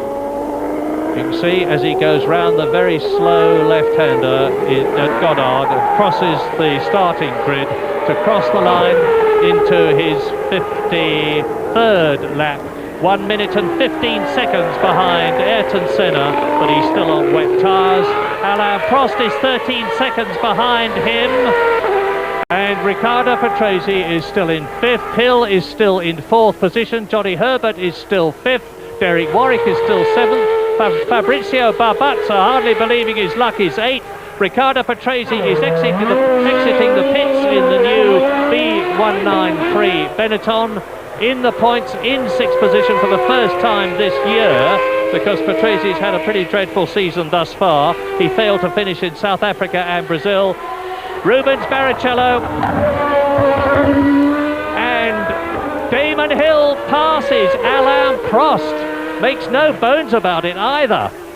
And remember that Alain Prost is a lap behind Ayrton Senna, so he's now a lap behind Damon Hill and dropping back all the time. So I can only suppose that Alain Prost has got some problem in the cockpit that I don't know about, because with no disrespect to Damon Hill, in only his 3rd Grand Prix, for him to catch and pass Alain Prost as conclusively as he did is an indication that something is amiss with the Frenchman or his car. And Senna is on his 54th lap now, as the men you are seeing climb up the hill to complete another lap. Yes, and Senna closing in on Rubens Barrichello, and Prost is heading for the pits. Alain Prost. So one would say that Alain Prost must have some sort of a problem, because he's on the right tyres. No, maybe he's going to wets again, because it looks as if it's raining. No. Oh, he maybe had a loose wheel. And that could well be the case. With all this tyre stopping. Meanwhile, new fastest lap for Ayrton Senna. Closing in on Barrichello, after which, if he passes him, he will have lapped the entire field, and you will now see Damon Hill going inside Alain Prost, and if Prost has got a loose rear wheel, bit of rear wheel steering, that would explain why he is taking it easy. So Hill in third place.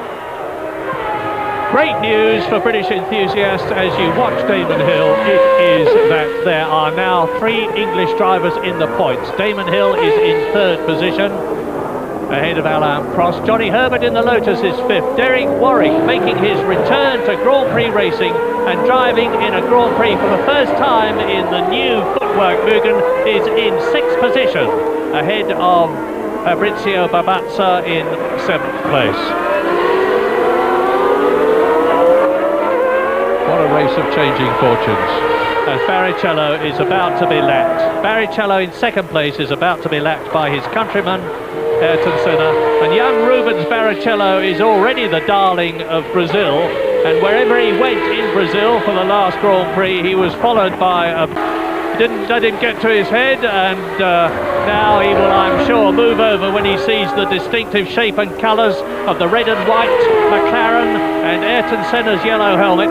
Well, he's not. He's going to make Senna dive round on the inside, which the race leader does, and Barrichello lets him. Yes, and Barrichello is going to have to go to the pits very soon. He's on wet weather tyres, as you probably saw there with the car in close-up, big town and countries, and they will starting to be struggling in these conditions. They'll be getting too hot. Very much softer rubber compound, and of course the wide open tread, it moves around, and there he is going in. Not a moment too soon, and the question is whether he'll be able to get out ahead of Damon Hill, who's just put up the fastest lap of the race. Now Damon Hill, new fastest lap, Barrichello in the pits as Hill goes past. So Hill goes up into 2nd place. But of course a long, long way behind Ayrton Senna, and Barrichello exits the pits in 3rd position ahead of Alain Prost. The race order on this lap, which is lap 57, is Ayrton Senna leading. Barrichello is in 3rd position, like Damon Hill, a lap behind Ayrton Senna. Alain Prost is in 4th place, Johnny Herbert is 5th, Derek Warwick is in 6th position, 7th is Fabrizio Babazza, 8th is Patrese, 9th is Fittipaldi, and Warwick, Babazza, Patrese and Fittipaldi are all 2 laps down. Sandro Zanardi is 10th, 3 laps down. Boutsen in his first Grand Prix for Jordan, they're both running, the Jordans, is in 11th place, 3 laps down. Comas is 4 laps down in 12th place, with Alboreto 13th and Andrea De Cesaris in 14th position. And Damon Hill gets a bit of a slide there. Well, Senna is coming into the pits. Ayrton Senna now he can come into the pits and take an enormous amount of time, because he is well ahead, of course, of the 2nd place man. He's going on to wet tyres. He's gone straight through. What on earth is happening? Ayrton Senna shoots into the pit lane, stops and emerges again. He's just done the fastest lap of the race, which incidentally is an outright lap record. It's beaten the lap record outright of Mauro Baldi in the Peugeot sports car, 1 minute 19.3, and Senna's just gone round in 1:18.02. And why he went into and out of the pits, I don't know. Have you got any idea, James? No, I can't explain that unless he came in and the team said we're not ready, stay out. But this really is most extraordinary, because he may well get penalised. I don't think you're allowed to go through the pits without stopping. Jonathan Palmer's down in the pits. I think you're about right there, James. Senna called for wet tyres. He came in, but the team just weren't quite ready. So to save wasting his time, they sent him off for another lap. But I think he will be in on this lap. Yes, the rain coming down heavily now, and Senna will come in this time for tyres. No, he hasn't. So I don't know what's going on. But the problem is that he could be adjudged to have gained an unfair advantage in doing that, because the pit road, there's his pit board, and he's plus 85 seconds, so he's not in a hurry from that point of view. But he put up the fastest lap of the race by doing that, because it's actually a shortcut, because coming into the pit road cuts out the Goddard's corner, shortens the thing by about 100 yards in each direction, and that may have contributed to his, it certainly is, you know, the fact that he got past his lap then would certainly worry some people. Anyway, Senna is out, still on dries, the rain is coming down, and we expect him to be thinking at least about stopping for tires. Which puts me in mind of Senna's victory, contentious victory in the Japanese Grand Prix when he and Prost collided, both in McLarens. Prost retired, Senna rejoined the course but was adjudged not to have completed the distance, as a result of which he was excluded, much to his fury, having won the race, and Sandro Nannini was given the victory in the Benetton. I thought you might like to know that. Now, Ayrton Senna then is leading on lap 59 in this 76 lap race, and he surely must be coming into the... No, he's not. Ayrton Senna passes the pit exit, goes into Goddard, and if he's at a tyre disadvantage, it will be giving Damon Hill the opportunity to close up on him. But the gap was 90 seconds. Now, it was 91 seconds. Ayrton Senna has gone through, so bear that figure in mind, and the gap now is 92 seconds. So whatever the conditions and whatever the reason for Senna going in and out, he has certainly not suffered for it. Yes, well, if he gets a 10-second stop-go penalty for that transgression, he can certainly afford it. And there is Derek Warwick, who's in 6th place, having a good steady drive in the new footwork car, which certainly at least a very big improvement on the old car. Derek's pretty happy with that. He qualified well, and it's been a thoroughly encouraging weekend for, and being pursued there by Alain Prost. Been a very encouraging weekend for the footwork team with their new car, and for Derek Warwick, of course. Yes, they persevered with the old car for the first 2 races. Derek Warwick wrote off the new car in testing, no fault of his. Something in the suspension broke at Silverstone, and Derek was very lucky to get away with several end-over-end rolls at very high speed. But now they've got the new car designed by Alan Jenkins and his colleagues, and Derek Warwick goes through. Ayrton Senna has still not gone in, and Derek Warwick, if he finishes in the points, it'll be certainly the first time this year, although he finished 7th in South Africa. Now there is Ayrton Senna, and he is on his 61st lap. Well, he's staying out. The track doesn't look as if it's getting wet, but maybe Jonathan, who's actually standing out in the open, can tell us if this rain is enough to wet the track again, or whether things have changed, which is why Senna's staying out.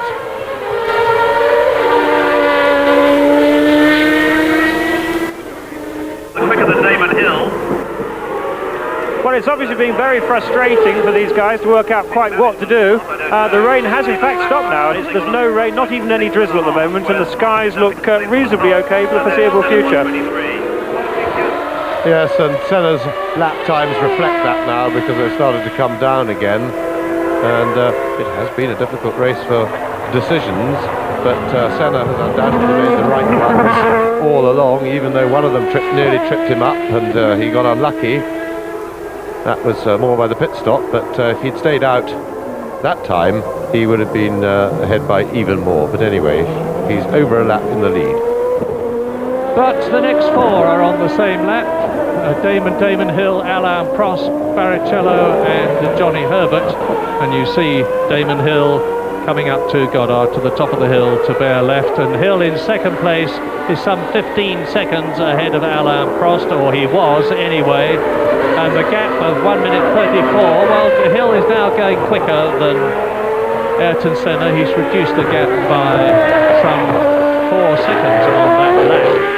Don't know how significant that is, because Ayrton Senna has got such an enormous lead of a lap that he can afford to take things very easily indeed. Alain Prost goes through, and he's now 18 seconds behind Damon Hill, who is holding his place and looks as though he's going to beat his team leader. And Rubens Barrichello is just 7 seconds in 4th place behind Alain Prost. And the fastest man on the track at the moment is the man you are watching, Damon Hill, who is fairly flying. He's gone round in 1 minute 20.5 compared with Ayrton Senna's fastest lap on the race of 1:18. Now there is Senna, and there is Damon Hill. Don't get too excited, because Senna is a lap ahead of Damon Hill, don't forget. And they're on lap 62. So Damon Hill, 32 years old, just his third Grand Prix, grasped this opportunity to drive the best Grand Prix car there is, or at least that was the conventional wisdom. But at the present moment it looks as though the McLaren is the best Grand Prix car there is, because it won in Brazil and it looks as though it's going to win here. But don't forget that, as James mentioned earlier on, the circumstances have favoured the McLaren in Brazil and certainly here and to some extent in South Africa, and that from now on, when we get to the quicker circuits where the superior power of the Renault engine will pay off, Williams should get their superiority back again. Now, is Hill closing up on Senna fast enough to catch and take him? Watch for yourselves. Yes, well, of course, the only superiority that McLaren had here and in Brazil, Murray, was Senna, because as far as the car was concerned, the Hill was comprehensively quicker in Brazil in qualifying and in the race than the McLaren, and also here at Donington in qualifying. But Senna's brilliance in the wet, and brilliance at all times and on tactics, are what have put him a lap ahead of anybody else in this race. Certainly not a car advantage, because in fact the Williams is just as much a better car in the wet as it is in the dry. Now Senna is a man who is not in any hurry at all.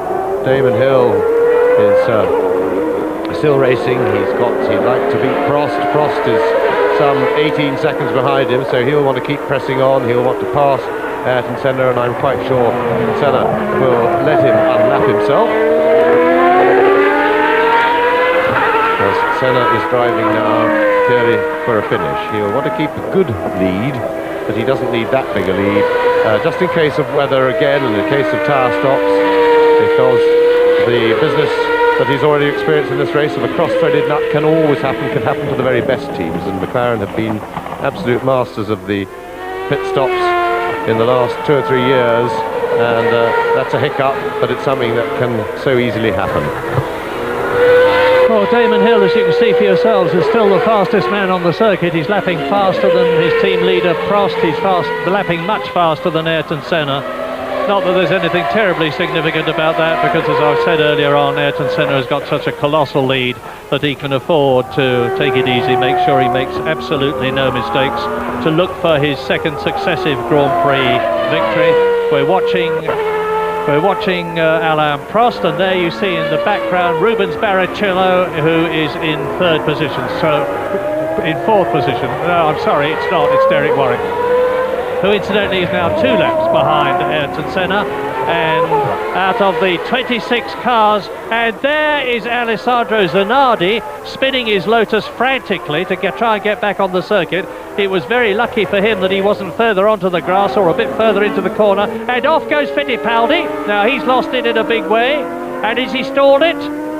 Watch the rear wheels. No, he hasn't. Feeds in a lot of power, spins on the grass, and manages to regain the circuit. He's a very lucky man, because it looks to me as though he is on slick tyres, and the grass of course is very, very slippery indeed.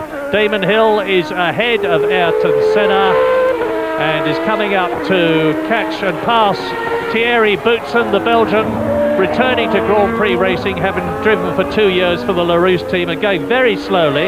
He had gearbox linkage problems in the warm-up, Boutsen, and the car doesn't fit him. Hill is ahead of Senna, but a lap behind him, if you follow me. Almost exactly a lap behind Ayrton Senna, all but for a few car lengths. And Senna can just comfortably keep Damon Hill in sight now. We're on lap 65 in this 76 lap European Grand Prix. Alain Prost is nearly 20 seconds behind Damon Hill, who looks as though he's going to beat the French triple world champion. Prost is 20 seconds ahead of Barrichello, who is well in the points. Herbert is... well, it's getting very close for fourth, because Johnny Herbert is right up behind Rubens Barrichello. The Lotus driver is cramming on the pace. He's got the Brazilian in his sights. He's going for fourth position. And Johnny Herbert's highest position so far this season is also fourth in Brazil, which equalled his previous best ever finish.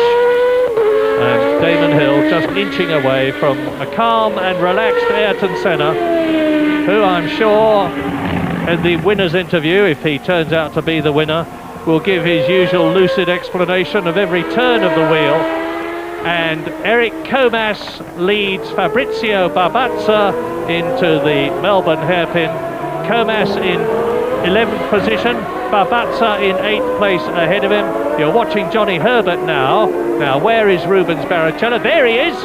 Now, this is the battle for 4th position. I tell a lie. That was Zanardi. And there is Johnny Herbert. And Ayrton Senna now is probably... Now, there is Barrichello. Well away from Johnny Herbert now. Senna leads. Almost a lap. And Senna into the pits. And he's still got plenty of time. The gap will obviously come down, but with a 1 minute and 27 second lead, which is what he had, to come in and take on another set of wet tyres. So Senna has obviously decided to play safe on slippery conditions, to take no chances at all, and with an 11.5 second gap, that will have brought the lead down to about 1 minute 15 seconds. And he eases out of the pits on preheated rain tyres with 10 laps to go. And coming up behind him is the Williams Renault. Damon Hill is second. Alain Prost is in 3rd position. Damon Hill is now, of course, on the same lap as Ayrton Senna and much closer to the Brazilian than he was before, thanks to Ayrton Senna's pit stop. With Prost a lap behind in 3rd position, Barrichello 4th, Herbert 5th and Warwick in 6th place. Yeah, that's another good tactical decision by the McLaren team. They don't need to take any chances with a wet track, because a set of wets will last 10 laps on a dry surface, so they've got no problem. Whatever happens, he can go through on those tyres without having to change again, and with the lead he's got, nobody will be able to catch him. So Senna in absolute command. This is on board with Ayrton Senna around the Melbourne hairpin, booting it away in 2nd gear, traction control missing away as the car accelerates down into Goddard's corner, and in no hurry at all. 25 seconds, 1 minute 25 seconds to Damon Hill that was. That's not that much probably now because of his pit stop. That gap was taken just before he stopped, and now he's had a slow lap. The full lap ahead of Alain Prost is behind him. Now let's ride with the 3 times world champion through the old hairpin.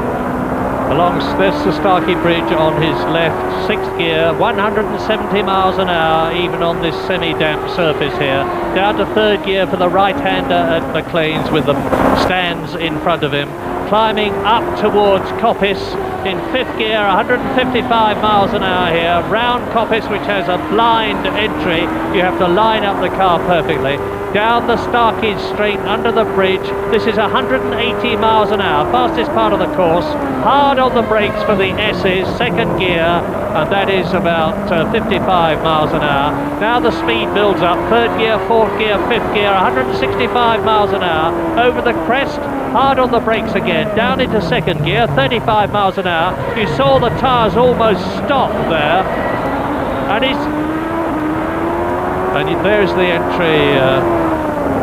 We've got a bit of a problem with pictures because of the helicopter's visibility problems up there, and you see that Ayrton Senna's lead over Damon Hill, which was 1 minute 32 seconds at its most extreme, has now come down to 68 seconds. No problem for Senna. He's on lap 69 out of 76, and really just has to keep that McLaren going for a quite astounding victory, because McLaren, there is Damon Hill, and this is of course going to be the equal of his previous best position in only 3 Grand Prix. He was 2nd in Brazil. He finished 2nd in 2 of... Out goes Derek Warwick. Oh, poor Derek. So many times he has come out of the points, and the new footwork car has not lasted the distance. Derek Warwick retires from sixth position and a certain World Championship point. And what a shame. He said before the race that the car was good enough that if it finished he'd be in the points, and sure enough he was headed for the points, and some sort of mechanical drama right at the end of the race. Big disappointment, but at the same time both he and the team will be very encouraged. So, and Damon Hill headed for the pits, so the lead to Senna will be, it was 1 minute 10 seconds after that. It'll be a lot more now as he puts on yet another set of wet tyres. And looking like not a new set, see no labels on them, so that's interesting. So they maybe did have to use their best second-hand set. Hill out of the pits. And as Hill exits the pits, Prost exits the entry to the start and finish straight. So Prost might well be pressing very hard indeed for a second place in this European Grand Prix. Ayrton Senna leading on his 70th lap now. Hill, of course, Prost is more than unlikely to get that second place because he's got to gain so much time on Hill, as a not too unhappy Derek Warwick. He looks a bit grim, but he's probably tired. It's after all the effort that he's had to put into controlling the car. This is a very technical circuit, Donington, for both the drivers and the cars, and makes very real demands on the drivers. The bit from Redgate through the Craner curves, the old hairpin, Starkey's Bridge and up to McLean's is tremendously demanding in terms of driver accuracy and concentration. Very, very quick indeed. And Ayrton Senna is on lap 76 now, climbing to complete, he's on lap 70 out of 76, and he's climbing to complete his 70th lap. Yes, and I would be surprised if Prost makes a serious challenge to Damon Hill unless the circuit really dries more, because he is on the right rubber for this, and then Prost is in fact coming in, so Prost has gone for discretion rather than valour. And Prost into the pits, and news of another Brit, because Johnny Herbert has indulged in a quick spin, no doubt dry tyres on these wetter conditions. So Prost, Patrese has also come into the pits, and out goes Prost again. Jonathan Palmer in the pits has Derek Warwick with him. Derek, that looked like a superb debut for the new footwork. You're running in fifth place before you stopped. What happened there? The car was good, you know, we read the conditions perfectly. The car was fantastic, you know, it's a shame really, it'd be nice to have brought it home in the points, but we had a gearbox failure, something's broke on the drive shaft, and lost all the drive to the car. Thank you very much, Dave. Okay, cheers. Derek Warwick walks away. They'll know what to do next time for the next Grand Prix, the San Marino Grand Prix at Imola in 2 weeks' time now. This is Damon Hill coming up in second place, and Johnny Herbert's spin. This is it. This is the Englishman going off on the Lotus, and he caught it beautifully.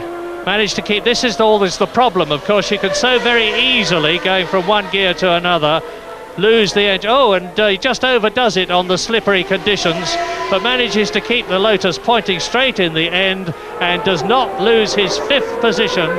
As we watch now, Alain Prost, winner in South Africa, retired in Brazil, looks as though he's going to be third in the European Grand Prix at Donington. And the people who chanced the weather to come here have certainly seen a nail-bitingly exciting and unpredictable race with more tyre changes than I have ever seen in a Grand Prix before. Senna now is on his 72nd lap. 5 to go, including the one that he is on, with a maintained commanding lead. It enables me to point out again those side panels on the McLaren, which is a McLaren innovation which has been introduced at the same time by Benetton. McLaren would probably say that Benetton copied them, and Benetton would probably say that they were working on them anyway. But the object of the exercise is to smooth out the airflow around the sides of the car. You see them there. smooth out the airflow around the sides of the car and increase the downforce, because there are new regulations in 1993 in terms of the wing sizes designed to reduce the downforce, and the technicians, as ever, have been working to overcome the regulations. And Senna is now on his 72nd lap, 1 minute and 28 seconds ahead of Damon Hill. And in third position is Barrichello. He's back there again, ahead of Alain Prost, who looks as though he's not even going to finish on the podium. And we have the prospect of a winner being a 33-year-old Brazilian, Ayrton Senna, coming up to lap Michele Alboreto yet again in the Lola. Michele Alboreto said the understeer on the Lola is so terrible that I hope I don't get called into the pits, because I probably won't be able to turn into the pit lane. And it's understood that Eric Broadley, the boss of Lola, has given instructions that the car should be completely redesigned and an entirely new one produced to replace the existing design. And out goes Barrichello. That is Rubens Barrichello. What a bitter blow for him.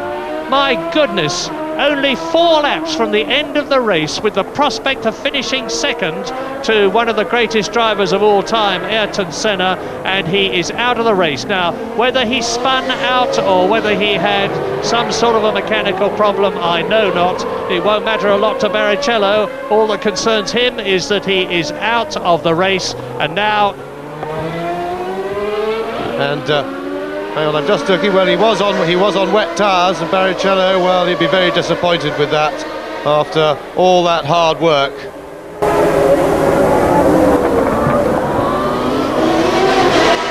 Indeed he will.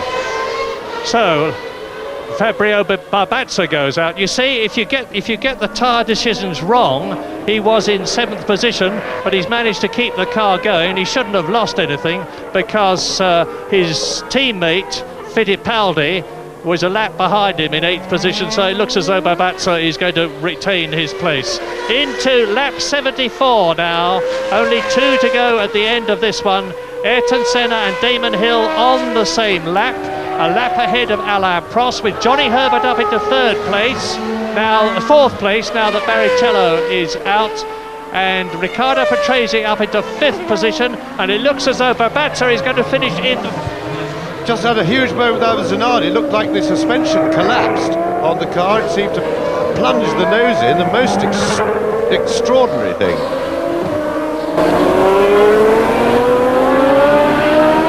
And there's mud coming off the bottom, or maybe he just picked that up. He got off the circuit, doing a sort of slow snowplow there.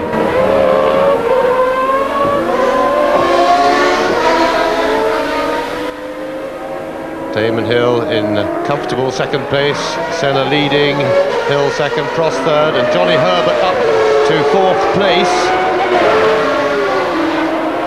Now that Barrichello is out, Riccardo Patrese is in 5th, and Herbert's spin didn't cause him any loss of pace at all. We are on lap 74, we being Ayrton Senna and his McLaren, and we're watching Johnny Herbert, who is in 4th position, which will equal his best previous finish if he stays there, with Damon Hill in 2nd place on the same lap as Ayrton Senna, a lap ahead of Alain Prost in 3rd position, who is on the same lap as Johnny Herbert that we are looking at in 4th position.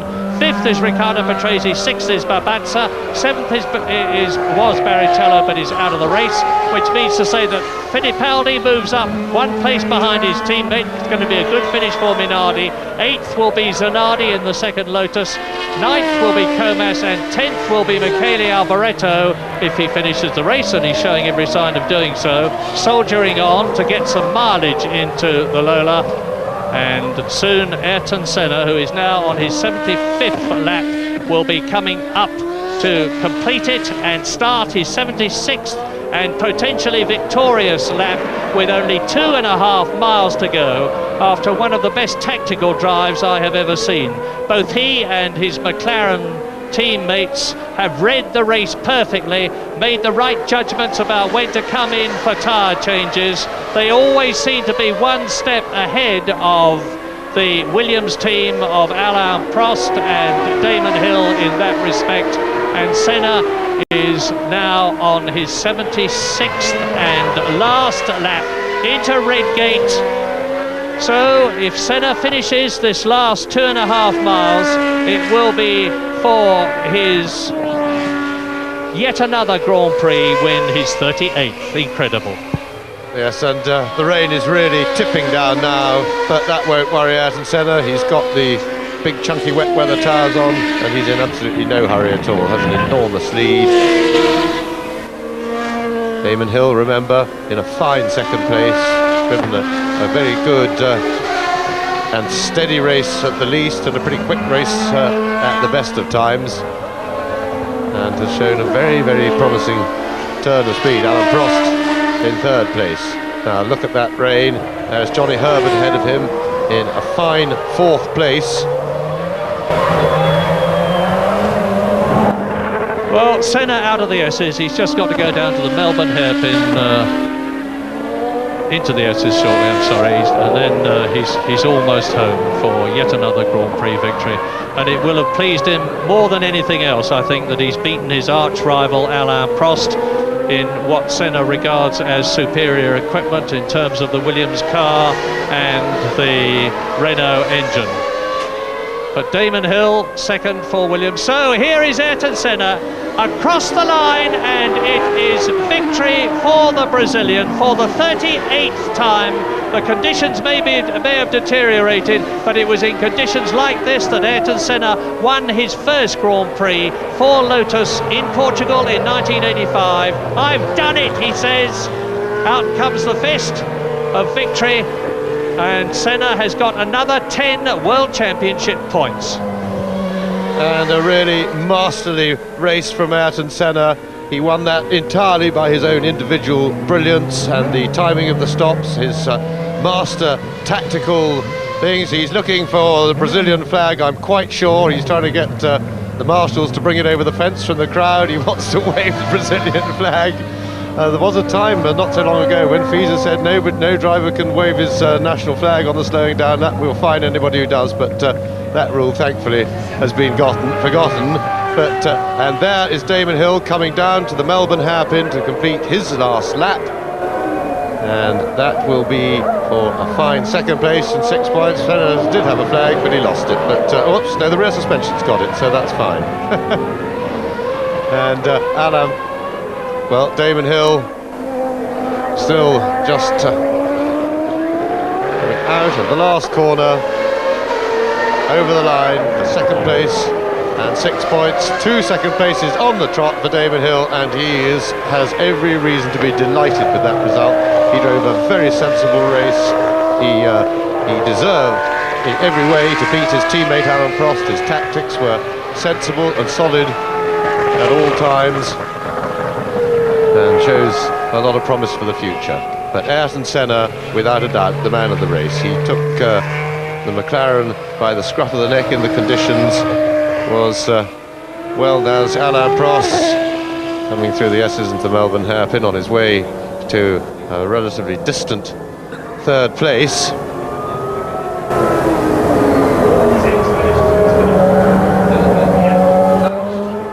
And there's some misunderstanding there, because I think Johnny Herbert thinks that he didn't have to do another lap, but he was ahead of Ayrton Senna going over the line, so he hasn't finished his race yet, and he needs to go on right. And Alain Prost is coming into the pits when everybody seems that maybe the marshals are sending the cars into the pits, but Prost didn't complete his lap, and Herbert would be yet to complete a lap, and I saw Zanardi coming in.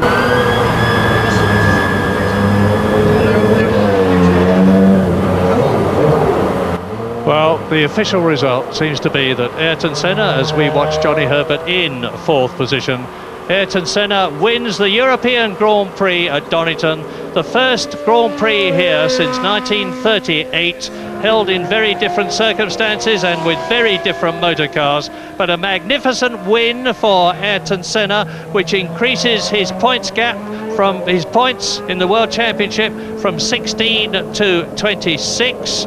Alain Prost is now on 14 points, and Damon Hill is only 2 points behind his team leader. But McLaren and Ayrton Senna are certainly much further ahead in the World Championship for drivers than they would have expected to be at the beginning of the season, and it's a testimony to their dedication and the achievements of their work people that Senna has been able to win these last 2 races. So, victory for Senna, a second successive second place for Damon Hill, with Alain Prost down in 3rd position behind his teammates. Johnny Herbert finishes in 4th place to equal his previous best for Lotus. 5th, Riccardo Patrese, his first time in the points this season. In 6th position, the first time he's finished in the points, Fabrizio Barbazza, the Italian, in the Minardi, and that's the second Minardi points finish this year. Ahead of his teammate Fittipaldi in 7th place, Zanardi in 8th place, Eric Comas in 9th position, 10th Rubens Barrichello, albeit 6 laps down, 11th Alboreto, 6 laps down. The fastest lap in the race was that of Ayrton Senna on lap 57, 1 minute 18.029, but as Damon Hill comes in, Donington has made its mark. Yes, it certainly has, and I think the weather was a tremendous part of this race. It really livened it up, and it is there's the Constructors' Championship. McLaren and Williams level on 26 points. Lotus in 3rd place on 7 points. But certainly Senna will be under no delusions about his World Championship lead of some 12 points over Alain Prost, because the Williams cars in qualifying, both in dry conditions in both Sao Paulo and here at Donington, had a clear 2 seconds really of advantage over Senna's McLaren, and it's not going to rain at every Grand Prix this year, and right now Senna will be looking to McLaren to improve their car, looking to Ford to give them their best of their Cosworth engines instead of the one without the air valves, which they currently are confined to, in order to try and improve his challenge for the World Championship, because Imola is next. That is a power circuit. Williams have a huge power advantage, and if it's dry, I think McLaren will be struggling to stay on the same lap as Williams on their present form. So Senna leads the championship, and mightily pleased he is. That's Joe Ramirez, senior member of the McLaren team and an old faithful who loves his motor racing. And Ayrton Senna mounting the steps to the rostrum. And you can see what the adrenaline of success does. Ayrton Senna fairly bounds up the steps, his face in a terrific grin, to win 2 Grand Prix in succession in such dreadful conditions. First of all in Brazil, and now here is testimony to his genius. Quick word from Bob Constanduros there.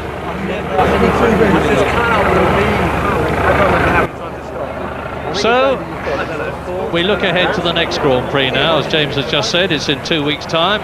It's at Imola, the San Marino Grand Prix. It's Tom Wheatcroft, the circuit owner, who distinguished himself this morning by putting the W154 1938 Mercedes-Benz into the gravel trap, out of which it had to be dragged. But this has made 72-year-old Tom Wheatcroft's day. He's lived for the time there would be a Grand Prix at Donington. He has fought tremendously hard for it, and there he is to share in the happiness with Ayrton Senna, the winner. Damon Hill, 2nd place, Alain Prost, 3rd.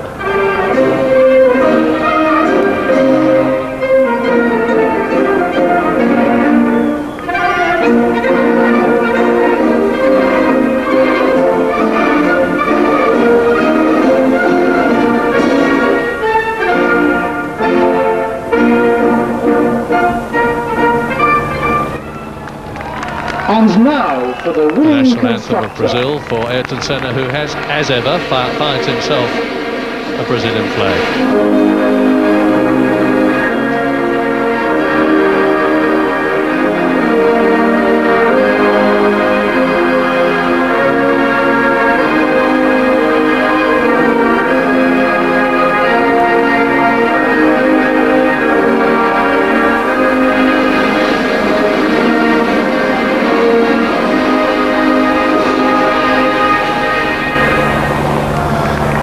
Constructors' Championship, the national anthem, and the Constructors' Championship now jointly led by Williams and McLaren, as it was when this race began. They were on 16 points then, and they've now increased their points to 26 each of them. Tom Wheatcroft congratulates Ayrton Senna, and I don't know quite what the it's the sponsors trophy, and funnily enough it's the sponsor of the Williams team who also sponsored the Grand Prix itself, as Ayrton Senna holds up the symbol. And now the trophy, and you can see the rain absolutely belting down now, as it did in Brazil, and it has been tyres, weather and tactics that dominated and made the European Grand Prix what it has been. And it was the superior tactics in the end of Senna and McLaren that won it. From Damon Hill, second Alain Prost, a very happy Ron Dennis, the boss of McLaren, with the Constructors' Trophy. Damon Hill, the trophy for second position, to add to those that he has at home, and remembering that his father Graham had an absolutely enormous collection of trophies as a result of his success. And now, gentlemen, the champagne. Oh, well, this is it. You can never get away from it. The champagne spraying, and everybody gets soaked. The overalls go to the laundry. So often the drivers end up with the bubbly in their eyes, as Ayrton Senna did then. But who would worry if you've just got it in the eyes as a result of having won the European Grand Prix? And Damon Hill gets his comeuppance now. Well, Donington has established itself on the Grand Prix map. Let us hope that the powers that be decide that everything that has happened here today, yesterday in practice, Friday and Thursday, has justified Donington earning its position on the Grand Prix calendar permanently and being here next year for us to return to. There's been a lot of criticism from some people about holding a Grand Prix at this time of the year in Britain, when conditions can be so cold, demanding and miserable. And this is a replay of Ayrton Senna on his final victory lap, and you can see his elation as he sits in the cockpit there. Well, and let us not forget either that this has been a wonderful race, not just for Senna and McLaren, but also for Ford, because Ford-engined cars have now won in Brazil and at the European Grand Prix at Donington. They share the lead with the Renault-powered Williams, and there is no secret about the fact that the Williams engine has got far more horsepower than the Ford, and it's going to heighten Ayrton Senna's political pressure on Ford and the McLaren political pressure on Ford, for the McLaren team to be given the engine with the specification that matches that of the more powerful Benetton Ford version. Well, did they think it was worth it with the umbrellas? They must have thought it was worth it. Just one place better would have satisfied them according to the banner, but Damon Hill in second place must have given a lot of joy to so many spectators here who have braved the elements to come to Donington to see the first Grand Prix here for so very long. Just to recap, Ayrton Senna, the winner, with only Damon Hill completing the race distance, Alain Prost third, ahead of Herbert, Patrese and Babazza.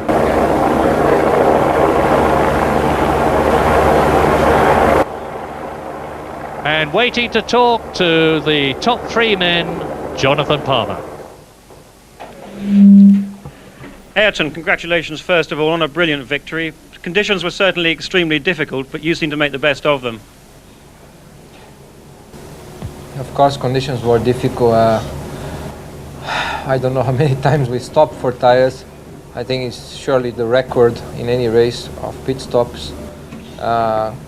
Driving with slicks in damp and really slippery conditions was tremendous effort, because you just don't get the feeling from the car, and you have to commit yourself to certain corners, and you just can be off. So I had to gamble on this in some occasions, because on wet tires my car was a bit funny with low water in the circuit. When there was a lot of water it was okay, but with just light water or damp on wet tires my car was not working well. So I had to gamble on the slicks even on damp conditions, and it paid off. And of course I'm over the moon with the result, and don't know what to say. I'd like to thank you all the marshals and the people who helped organize this Grand Prix. Donington is a place where I first drove my Formula 1 car, my whole career, back in '83. Was a Williams then. And now I won with the McLaren, so I'm over the moon. Thank you to everyone, and thank you. Clearly it was a race in which decisions for tyre changes were absolutely vital. Who made those decisions? Was it you or the team or a combination? Sometimes the team pushed me hard to change tires, and I insist on my own mind, and eventually I came in. And sometimes I think they told me to come and I didn't come, and then I told them I was coming and they weren't ready, so I had to go through. And conditions like this is gambling, and it's taking chances that pays off. And I think we gambled good and we got the result, and the mechanics did superb work for us. They changed our alternator this morning to the afternoon. They made the improvisation because wasn't enough time to change it, so they had to make a new wire going outside the car to connect the new alternators. You know, it creativity in those moments. It wins a race like this, and it was not only mine but the team too. Had you got the best car in the conditions, do you think, today? Well, you know what driving is like. You've been there. I think I had a good car. I don't know whether it was the best, but I had a good car. Damon, moving on to you. You must be absolutely delighted. Another marvellous second place in very challenging conditions too. How was the race for you? It was a nightmare. I mean, I have to say it was the worst race you'd ever want to be in, because you just didn't know what was going to happen. I mean, you could see the clouds in one part of the circuit, you see umbrellas up in one part of the circuit, another part it was dry. And obviously, it just never made his mind up. And I want to thank, I think a special thanks to the Williams pit crew, because I came into the pit lane, locked up a few times, and they just stayed in their places like good soldiers. They were brilliant. And it was such a difficult race. A lot of conversation on the radio, and it's very difficult to break your concentration to talk on the radio. But I'm very, very pleased. I mean, I don't know how I came second, because I didn't know where I was for a lot of the race. Again, on that question of tyre change decisions, Alain and Ayrton have got vast amount more experience than you have, and a better place to make those decisions themselves. Were you relying more on the team to give you direction? Yeah, I have to say I've still got a lot to learn about Grand Prix racing. I mean, the races are so long, that's the difference, and every decision is very, very crucial. But it was impossible really to make the right decision today. I mean, if you'd stayed on slicks, you could probably have gone through the whole race on slicks. Well, apart from the first 20 laps or so, but you'd have been really touch and go for some of the periods when it was spitting. But then it only was like that for like 10 laps, and then you could have gone back to slicks again. So difficult. It seemed that in those first 15 laps you were pushing Alain very hard. Could you have got by him? Well, it was in the early part. It was obviously difficult to push that hard. I mean, we're still feeling the conditions, and very difficult on a circuit like this to get close. And Alan was pushing quite hard as well. So I think it would have been difficult and risky, which wasn't really the right time to make risky decisions like that. Alain, moving on to you, third place. Conditions that you don't particularly enjoy, we know this, but you were very much in the hunt for the lead until you had a particularly long pit stop, I think. Yes, I mean, it would be very long to tell everything that happened for me in the race, but mainly I've done some good decision to stop for the tires, especially at the beginning. Car was handling not bad at all in the wet tires, but I've stolen the engine. My clutch was coming to be, difficult, and I've stolen the engine one stage, and I lost maybe 30, 40 seconds, even more than that. But from the beginning, I had a big gearbox problem. I think it's our big concern at the moment, and it was very difficult to drive. And then when I was on slicks, I think the front pressure was much too low, and the car was absolutely undrivable. So even if I had not stolen the engine, it would be very difficult for me to win the race in dry condition. Second part of the race. But I'm a bit disappointed because it's not the way I wanted the race going, but I get 4 points, and championship is still very long, and wait and see.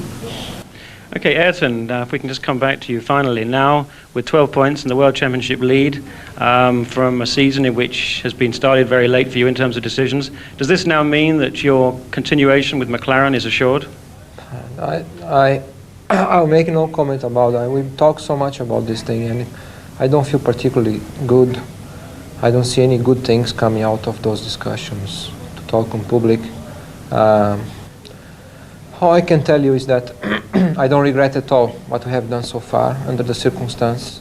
Not the results, but the terms that we have come through. And if I don't race in the future, I will not regret. I feel really light and happy that we made the right things. It was fantastic to all of us. I think it was fantastic for Formula 1 too. And that's all I want to know. I want to enjoy this race just as I did in Brazil after the victory, and I'll think about later on. Well done to you all. Thank you very much. Thank you. So for the 38th time in his career, victory for Ayrton Senna, and a brilliant tactical one. A successive second place for Damon Hill ahead of his teammate Alain Prost. Johnny Herbert equals his best previous position, 4th place. Riccardo Patrese 5th, and Fabrizio Barbazza finishes in the points 6th for the first time.